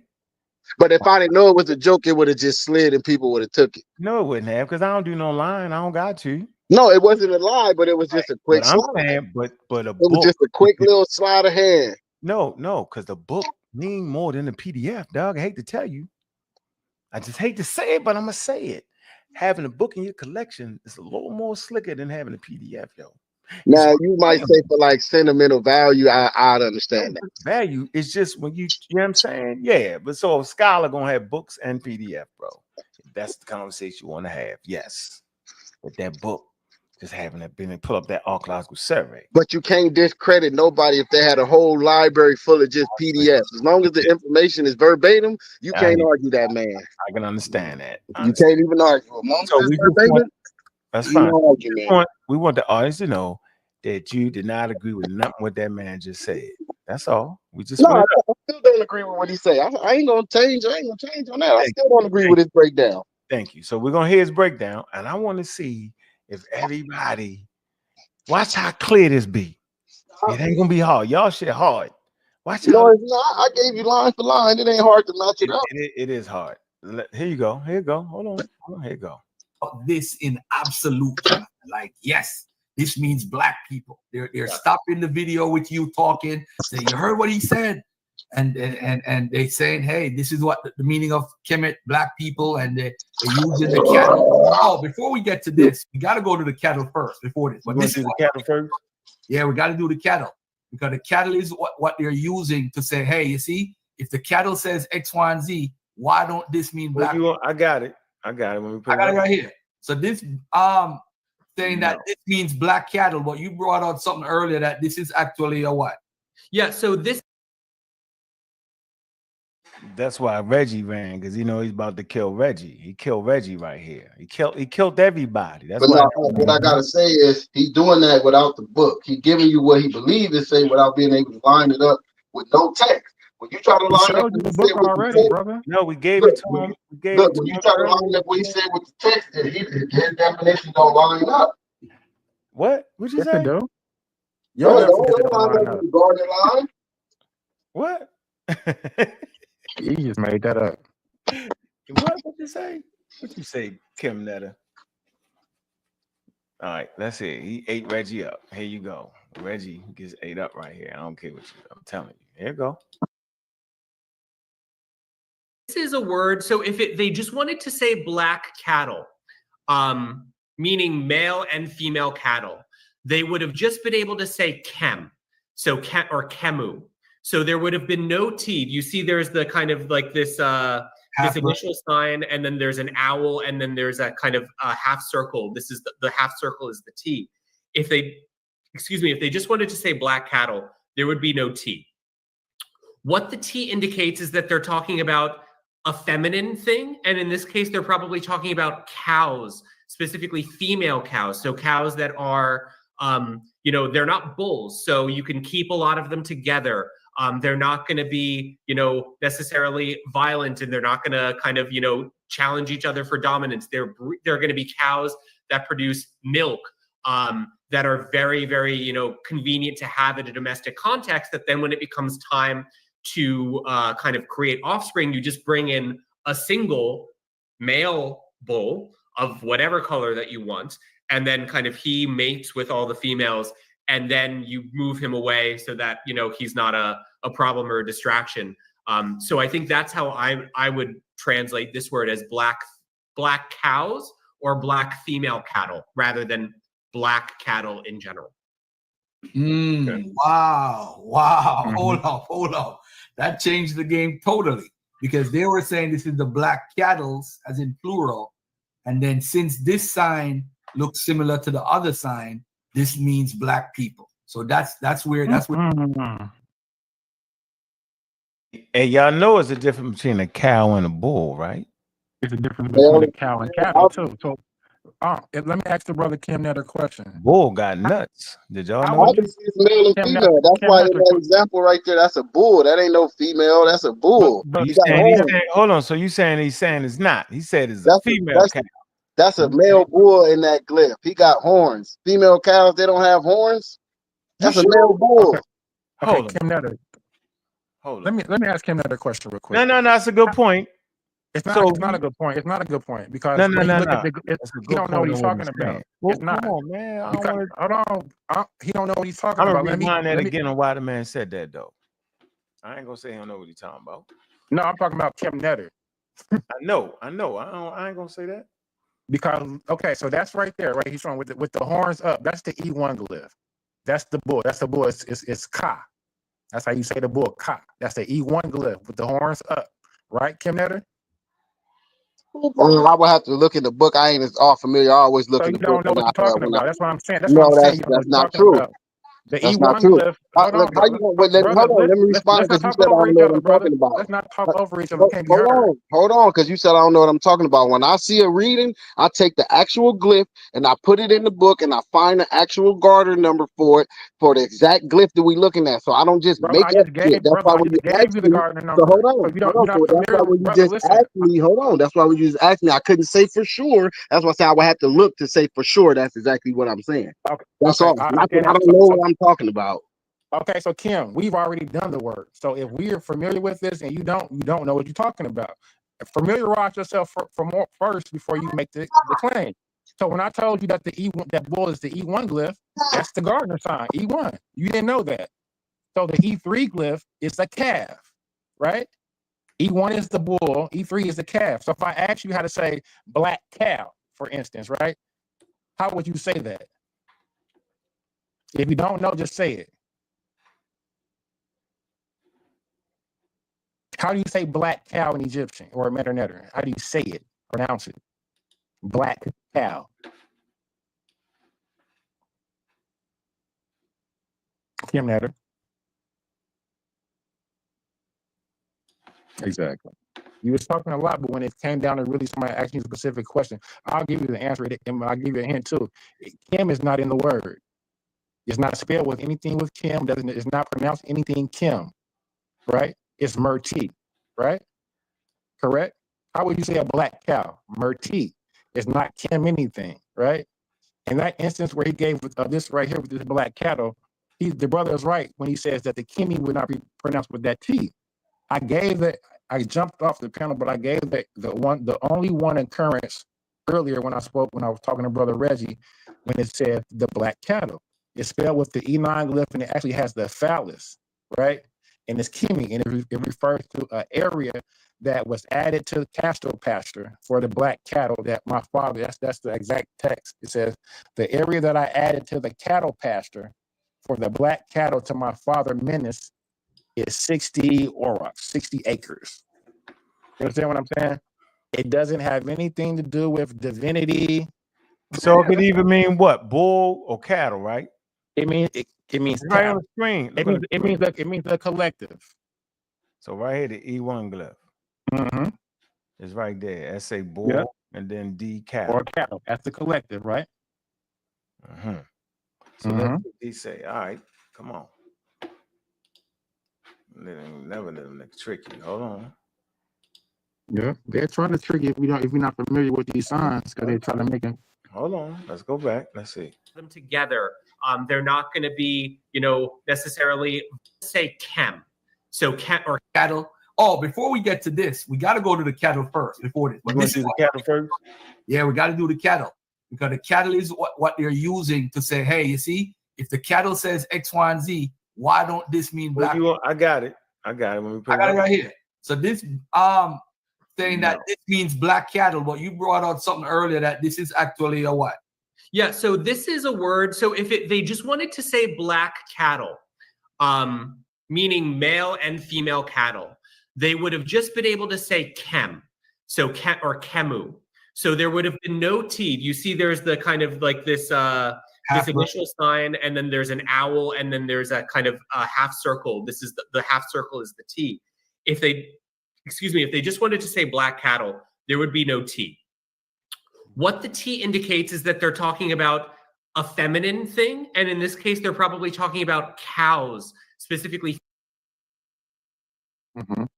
There you go. There you go. All we gotta do is listen a little bit. There you go. We've learned something. They put the feminine T there, which they talking about a feminine thing. So that's why it's not bull. Because we definitely look right here. Yeah. They ain't gonna be trick me, yo. They trick somebody else, yo. I ain't that damn crazy. So yes, you see this right here. So now that you was right, is E1 that is the bull or cattle, but he explained why it's not that. Where you at, Netta? Where you at? Netta Kim calling Netta Kim. I ain't run off. I'm right here. You can pull up my comment like I showed you on the other one. Hold on. You heard what he said though. He said the T there makes it talking about a feminine thing. So he did say that. So we're agreeing on that, right? When it's just because the T is feminine, that don't always mean that the thing that they're talking about is a female. That's what he said though. He said he's talking about a feminine thing. Feminine T said that. What you want me to do, bro? Right. Also, he said that he was talking about hurdling cow. He was putting all type of modern spins on it, talking about milking the cow. He was talking about all type of stuff. Like he was all over the place. I just want to agree. He wasn't all over the place. He made it very clear. That was he made that very clear, yo. He wasn't all over the place with that. Hold on. Okay, I just want to make sure I wasn't crazy. Here we go. Let's see. Make sure I wasn't tripping because you know I be tripping around here. Meaning male and female cattle. They would have just been able to say chem. So chem. So there would have been no T. You see, there's the kind of like this this initial sign, and then there's an owl, and then there's a kind of half circle. This is the half circle is the T. If they, excuse me, if they just wanted to say black cattle, there would be no T. What the T indicates is that they're talking about a feminine thing, and in this case, they're probably talking about cows, specifically female cows. So cows that are, you know, they're not bulls, so you can keep a lot of them together. They're not going to be, you know, necessarily violent, and they're not going to kind of, you know, challenge each other for dominance. They're going to be cows that produce milk, that are very, very, you know, convenient to have in a domestic context. That then when it becomes time to kind of create offspring, you just bring in a single. Hey, yo, real quick, I don't want y'all to think I'm hiding the difference from y'all. I'm finna do something real quick, and I'm gonna jump right back on if y'all still on here. Cause I still maintain my position. I ain't changed yet. I'm not. I know you the best dunker on the playground. We just trying to see how you do it in the NBA amongst the experts. I gave you my breakdown and the references to how I broke it down. So do understand what I'm saying? Hold on. I posted it in the comments. You already got it. Huh? I said I posted it on the other video, so you see how I broke it down. I know, but you get my point though, right? I'm saying, yo, you're a playground dunker. I like to see you do it in the NBA game. That's all I'm saying. So you get my point. You're not mad at me, correct? I know you gotta go, but that's my point. I'll be back. Okay, we seen how Smash did it. Smash was in the game. We seen him. We watched it. We seen it. We watched with our own eyes how that competition went. Great dialogue. A lot of teaching in that video. Shout out to Smash. Go look at the Whitman interview. Great interview. Great. Okay. Now, while we're playing, we don't play around here. Let's finish this off because I want to premiere this video I got for y'all. Let's finish this because he mates with all the females, and then you move him away so that, you know, he's not a problem or a distraction. So I think that's how I would translate this word as black cows or black female cattle rather than black cattle in general. Okay. Wow. Hold up.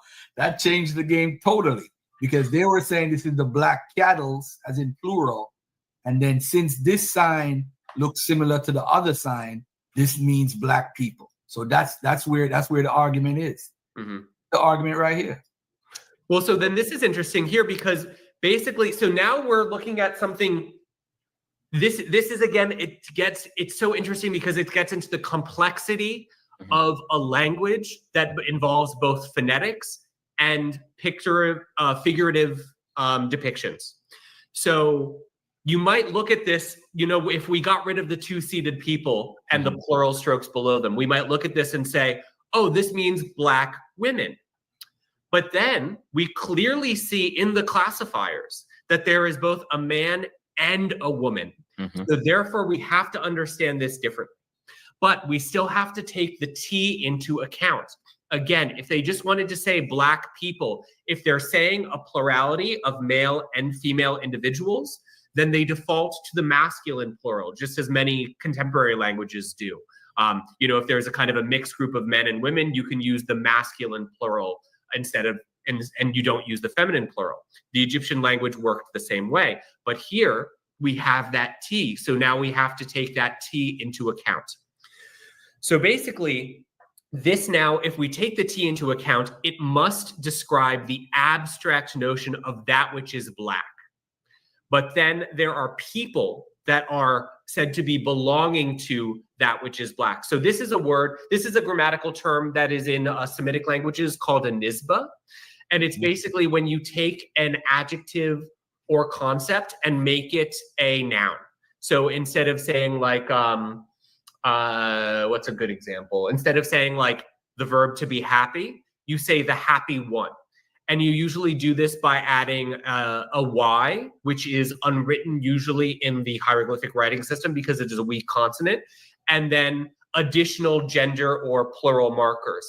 And I think that's what we have going on here. So we have a kind of Y that is not written, and then a plural marker. The plurality is reinforced by the figure of the men and the man and the woman. So basically this means those who are of Kemet. So maybe those who are of that which is Black, those who belong to it, those who are associated with it. In the most general terms, in the way that it's normally translated, in a way that I know, again, I know is causing debate, but might be Egyptians rather than Black people.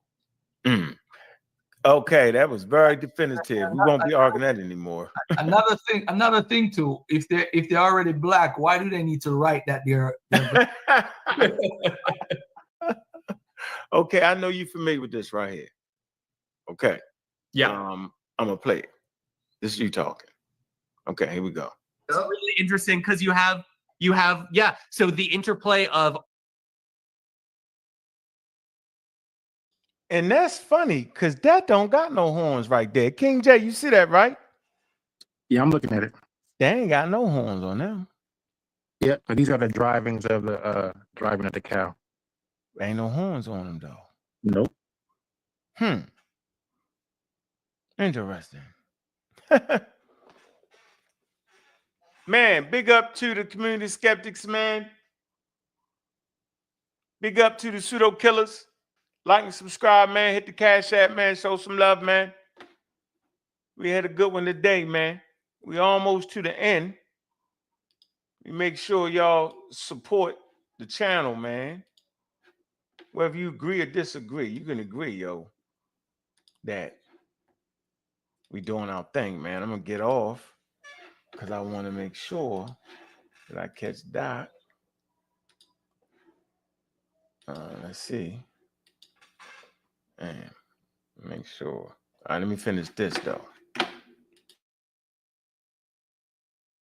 Art and text is something that obviously the Medu-Netur not only allows but encourages. So in a way, you could even think of these four cattle as being the classifiers of the words. But it's really cool here because we have like, it's like they're collecting all these, like literally a rainbow of cattle. So the bottom one is the black cattle. The one above it is the red cattle. The one above it is the white cattle. And then the one above it is sob. That means kind of multi pattern. Yeah. Continue. No, I mean it's just a really interesting example because and again, what I would say is going on here, because this is in the Temple of Ramses III. And so basically what he's trying to do, what it's in his interest of doing, is to show control, because he's the one that's holding the the leashes of all of these cattle, that he's kind of, you know, in control of all the different ethnicities or breeds of cattle, just as he is in control of all the different peoples that might live in the world. Okay. All right. Got that. Was he trying to, were you trying to say that those cattle is equivalent to people? Not directly, certainly not. Basically, I was trying to make a point on authoritarian control and kind of patriarchal systems of power. And what they often do is they want to, and we see this in terms of especially empires, where you want to kind of collect different things of diverse origins and kind of put your stamp on it to show your power. And so basically what I was saying is that what Ramses is probably doing here is he's saying, like, look, I am in control of all these different breeds of cattle. So some cattle that are multicolored, some cattle that are white, some cattle that are red, and some cattle that are black. And that this is comparable, not directly equivalent with, but comparable with examples.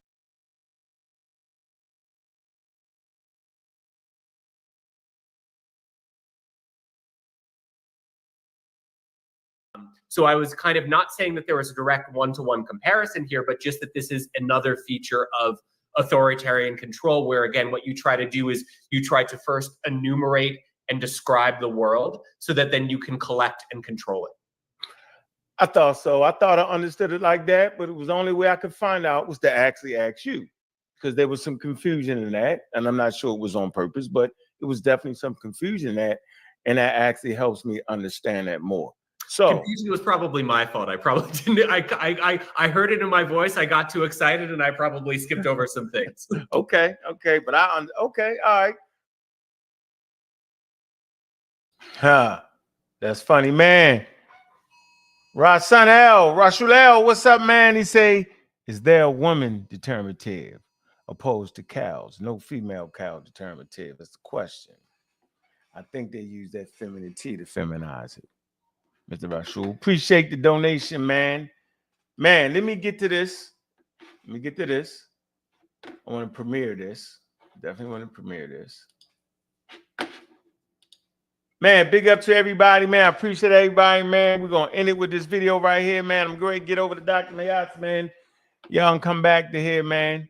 Appreciate all the love, man, and everybody, man. Let's go ahead and premiere this, man. It's the one y'all been waiting for, direct evidence, man. Here we go. Let's get it. What's good, family, man? You know what it is. Black African power. What's good? What's happening? Well-organized lot defeats a disorganized truth every time. Man, what's good, family? Look, we're going to do this quick drive-by. We always hear them say, we ain't got no direct evidence that the word Kemet, the place name Kemet, is alluding to the dark soil. We're going to get them out the way, man. They keep doing it, and they done said it too many damn times. We're going to sit back after I do this quick presentation and listen to what the experts say about direct evidence. We know daggone well you can't directly go to the sun and get evidence. We can do it through observations. We call that observational science. That sounds familiar, don't it? Yeah. How do we know that the other elements are in other galaxies? Because we have observed them. We don't actually got to go up there. Just based off of certain color signatures, we understand that elements are abundant all over the universe. So let's get right to this real quick, because I'm tired of them saying direct evidence. So let me do this quick presentation real quick, all right, and get right to it and see what the hell is going on. Let me get right here. Let's get right to it, family. Let's see what's good.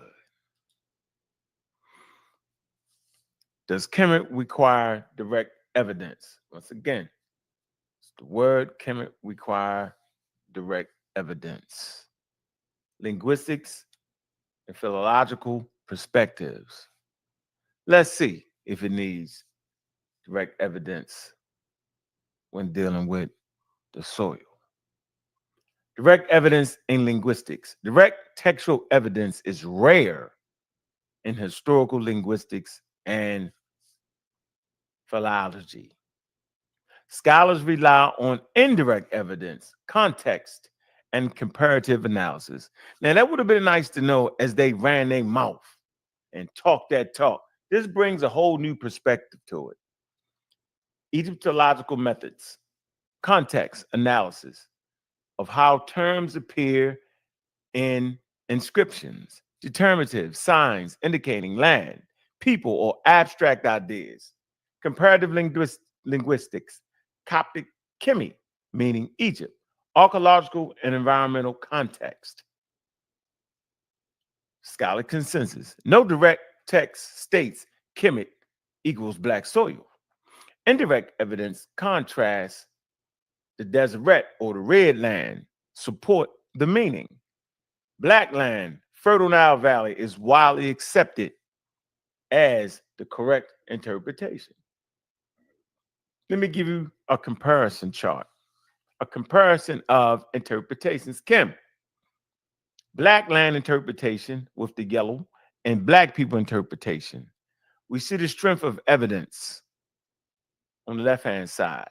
So at the bottom portion of the chart, we got linguistic evidence, determinative, context of use, and scholarly consensus. So the linguistic evidence, when you're dealing with the interpretation of the black people interpretation, it's around 3 in strength, very weak.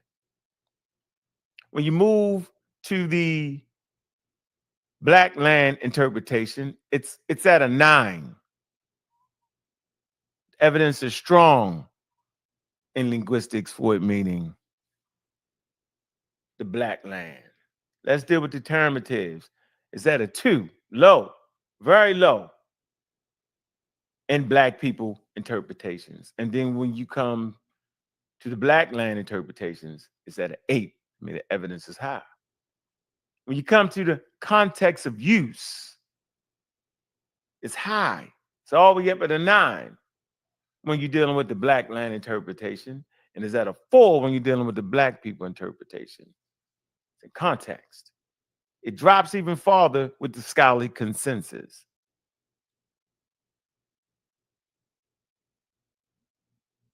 For the black people interpretation, and it's very, very high off the charts with the scholarly consensus. So I understand why the scholarly consensus guards against the social construct, because it's actually an anachronism, meaning those people wasn't even thinking that way. Importance of cultural context. This is the part that's very, very important. Cultural context is crucial in interpreting ancient terms and text.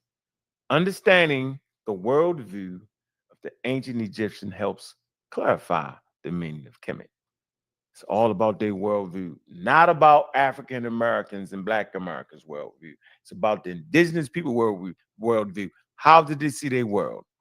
Misinterpretations often occur when modern racial and cultural assumptions are applied. It's a whole lot of assumptions going on around here. Whole lot of Black Americans adding that to their toolkit. A foolery. Egyptologists prioritize cultural linguistic context to provide accurate translations. Key takeaways. No direct evidence states Kemet black soil, but see, they try to ride on that. They stands on that, 10 toes down. Ain't no direct evidence. Little did we know that that's not how they're actually coming up with this. No direct evidence states Kemet equals black soil, but strong indirect evidence support this meaning. Scholarly consensus holds that Kemet refers to the black land, the fertile Nile Valley, not black people. Cultural context, determinatives, and comparative linguistics, the Coptic Kemet, guide interpretations. Accurate understanding of Kim depends on avoiding modern racial constructs and respecting the ancient world view. This is where anthropology is today. We respect the cultural context of the indigenous people. I think this to be very, very important, to respect the cultural context of the indigenous people. If we was talking about how African Americans talk in 2025, and we was to make this statement that would later on be found 3,000-4,000 years later. Let me give you the statement. Man, shorty, fat to death. Boy, she fly as hell. She got out that slick ass car. It was on fire. Now, if they was to translate that, it was a short woman. She was so fat that she died. And she got burned up in the car because it was on fire. Would that be the proper cultural context? That may be the proper context for people living 2,000-3,000 years from now. If we rewind it back to 2025, it'd be all out of context. That's exactly what they're doing when they try to make Kemet mean the black people, the land of the black people. They putting it in an African-American colonized frame of reference. Colonialism brought color superiority to the table. Racialization, 1700s, when they determined that white people and black people, prior to the 1700s, there was no people called white people. So they named themselves white people and put them in a hierarchy position, and named other people black people and put them at the low scale on the totem pole. Devil fool's cake, evil, darkness, and ignorance was associated with dark skin. White skin was associated with the God, powerful, the light. They did this on purpose, man. Why should we continue to colonize our own selves by acting like the ancient Egyptians, which was an indigenous African culture, was thinking the way we was thinking? They had their own indigenous agency, and to learn about the culture, which is essential, we should allow them to speak. Let those ancestors speak. Man, let's get to the video and let's hear what the experts got to say about direct evidence. Let's get it. Bobby Banger from the block, seen it all raw tough. Streets of Baltimore where survival's always rough. Joined the Marines fighting for a life he could save. But back in the hood, he felt like a runaway slave. Started an army, not of guns but of wisdom. I'm a rock squad, truth the anthem, we ain't just a God killer. Bobby Banger on his path for the truth. Empower the people.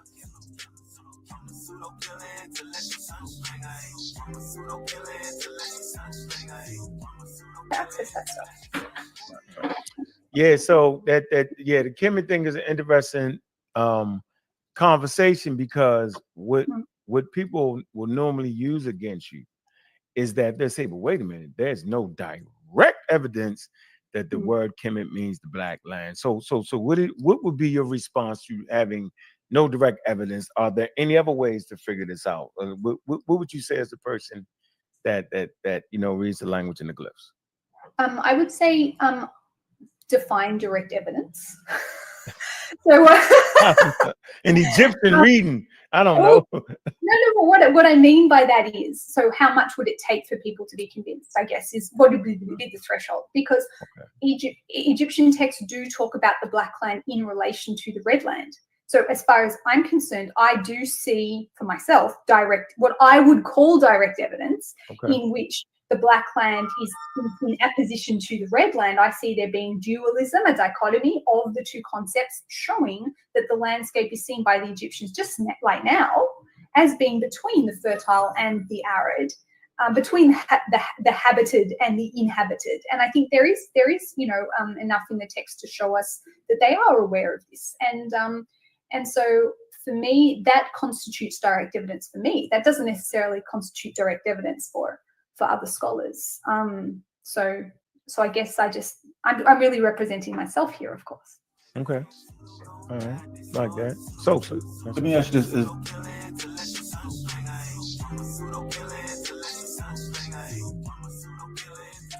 And those seated people that was repeatedly saying that they was this. So now here's another issue around the word Kim.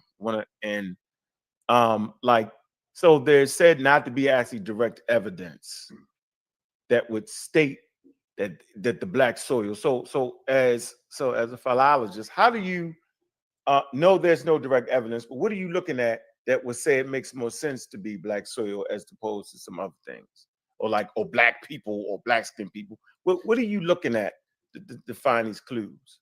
Yeah, so essentially what I would be looking for, if I were looking for a term that described black people, in general, I would be looking for the word chem, which does not have a T, so no feminine, and then is followed by plural strokes and classifiers of men and women. And so there are some resources online that you can kind of of course there's dictionaries. For example, this is kind of the classic I'm just learning Egyptian dictionary, or I'm just learning the Medo-Neter dictionary. This is kind of where you go. There's also some online dictionaries that you can kind of look for this. But as far as I know, no one's ever kind of found an attestation of this, or an attestation of it that is frequently used and very clearly used to mean black people. I guess, and again, I think my whole larger point is that this never occurred and that this would not occur, but just simply that we don't have this. And if we do have it, we don't have a lot of it, which means that it was not really the way that the Egyptians wanted to see themselves, which is, again, I think, not surprising given the cultural context and the geographical context that they would have been located in. Absolutely. They would have seen people ranging in skin color from day one, and it wouldn't have been unusual. I think it was unusual for colonial powers to come in and saying, oh my goodness, look at this. This is different. I could see that, but that environment where people are protected from the sun routinely for 350,000 years, that wouldn't even make sense to start separating divine. But that's how I feel about it. But I think you've answered my questions.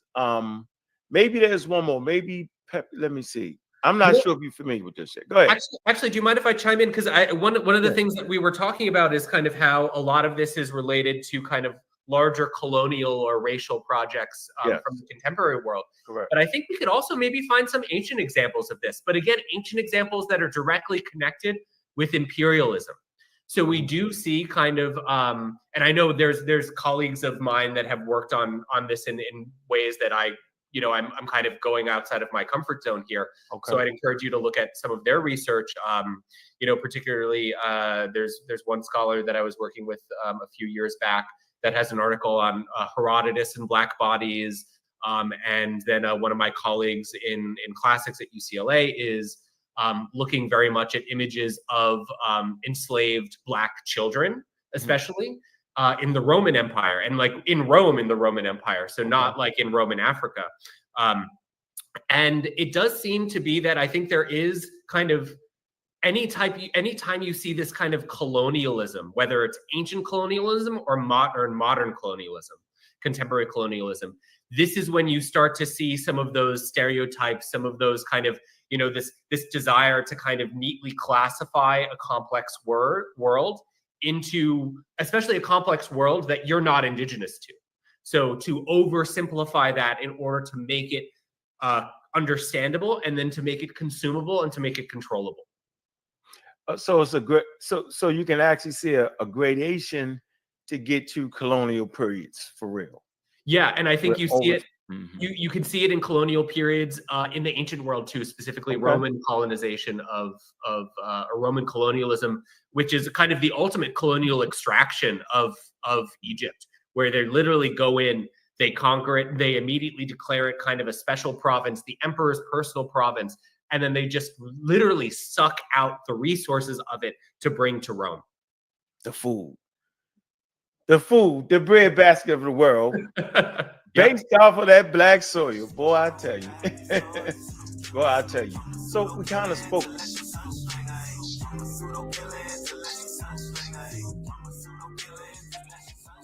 Without like direct, because a lot of times novice such as myself, we're looking for like a dictionary or something of that manner.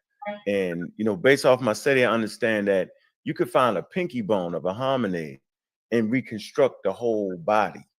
And I just like the way you really explained it. That was very thorough, the way you explained how, without direct evidence, that you can reach the conclusion that it makes more sense for it to be the black soil. There's a lot of evidence there for that. And so I really appreciate your answer and the way you constructed that. Very helpful. And I would encourage you to always think, even if we found an ancient Egyptian dictionary, because the ancient Egyptians did take an interest in their own language, and they did study it, and they did think about it. And if we ever found an ancient Egyptian dictionary that had the word Kemet in it, and it's defined as Egypt, you still have to think, how did we get that definition? It's like modern dictionaries of ancient Egyptian. Like if you take your Egyptian vegetable, the sort of classic dictionary of Egyptian language, and you look at it and you think, how did we figure out this word goes with this definition in this dictionary?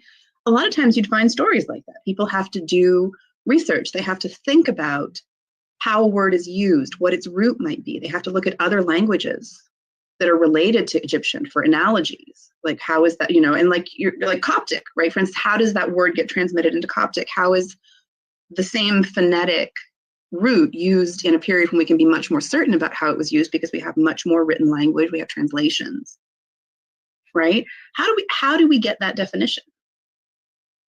Right? Dictionaries aren't handed down by God. They're created by people based on their understanding of their own language and their research into how these words came to be and how they came to be used the way we use them at any given period. So even if you found an ancient Egyptian dictionary, much less you're looking at a modern Egyptian or Coptic dictionary. Interesting. You have to ask yourself, okay, well, how did we get there? And I think it's very much, and I noticed, right, that some of the people that you were speaking with in an earlier interview actually had a Crumbs Coptic dictionary, and I think that's awesome, right? That's amazing, right? Like I think it's very important that I not underestimate the amount of research and the amount of effort that you all have put into this topic. Appreciate that. It's very clear that you all are doing your homework, that you know what the resources are, but I would caution you, and again, I think this is something that even scholars, right, even people who are professional scholars, we always have to constantly check ourselves and say, okay, this is what my authoritative source says. Well, why is that? Why do I consider that source authoritative? And what is the basis for what that source says? And then, am I interpreting it correctly? Am I understanding it right? Right. Right. So there are all these different layers that you have to think about whenever you approach something. And in the interest of time, we look something up in a dictionary. And because we know that dictionary is a good dictionary, we know the scholars who compiled and edited it are good, we go with it. But there are times when it's even the most authoritative scholarly source, it's worth thinking about how they got there. Because that can tell us how to use that information. It can help us think about how to use it and how to expand on it, how to go from there, if that makes sense. Okay. I got a question regarding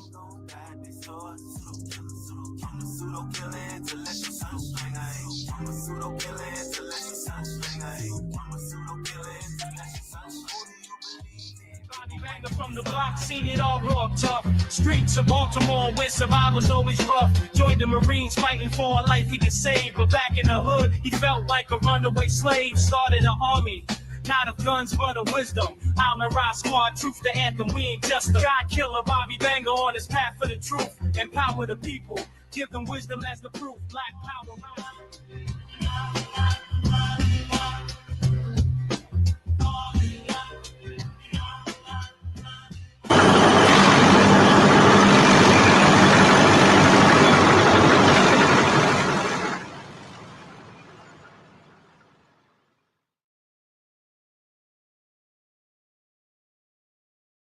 In this conversation, you the tiebreaker. I want you to know that the pressure is on. Don't do that to Dr. Gucci. Yeah, I gotta put it on. I gotta do it. So what is it? What is better when we're dealing with academia? What term is better? So business, African, or black? I'm going to go with African.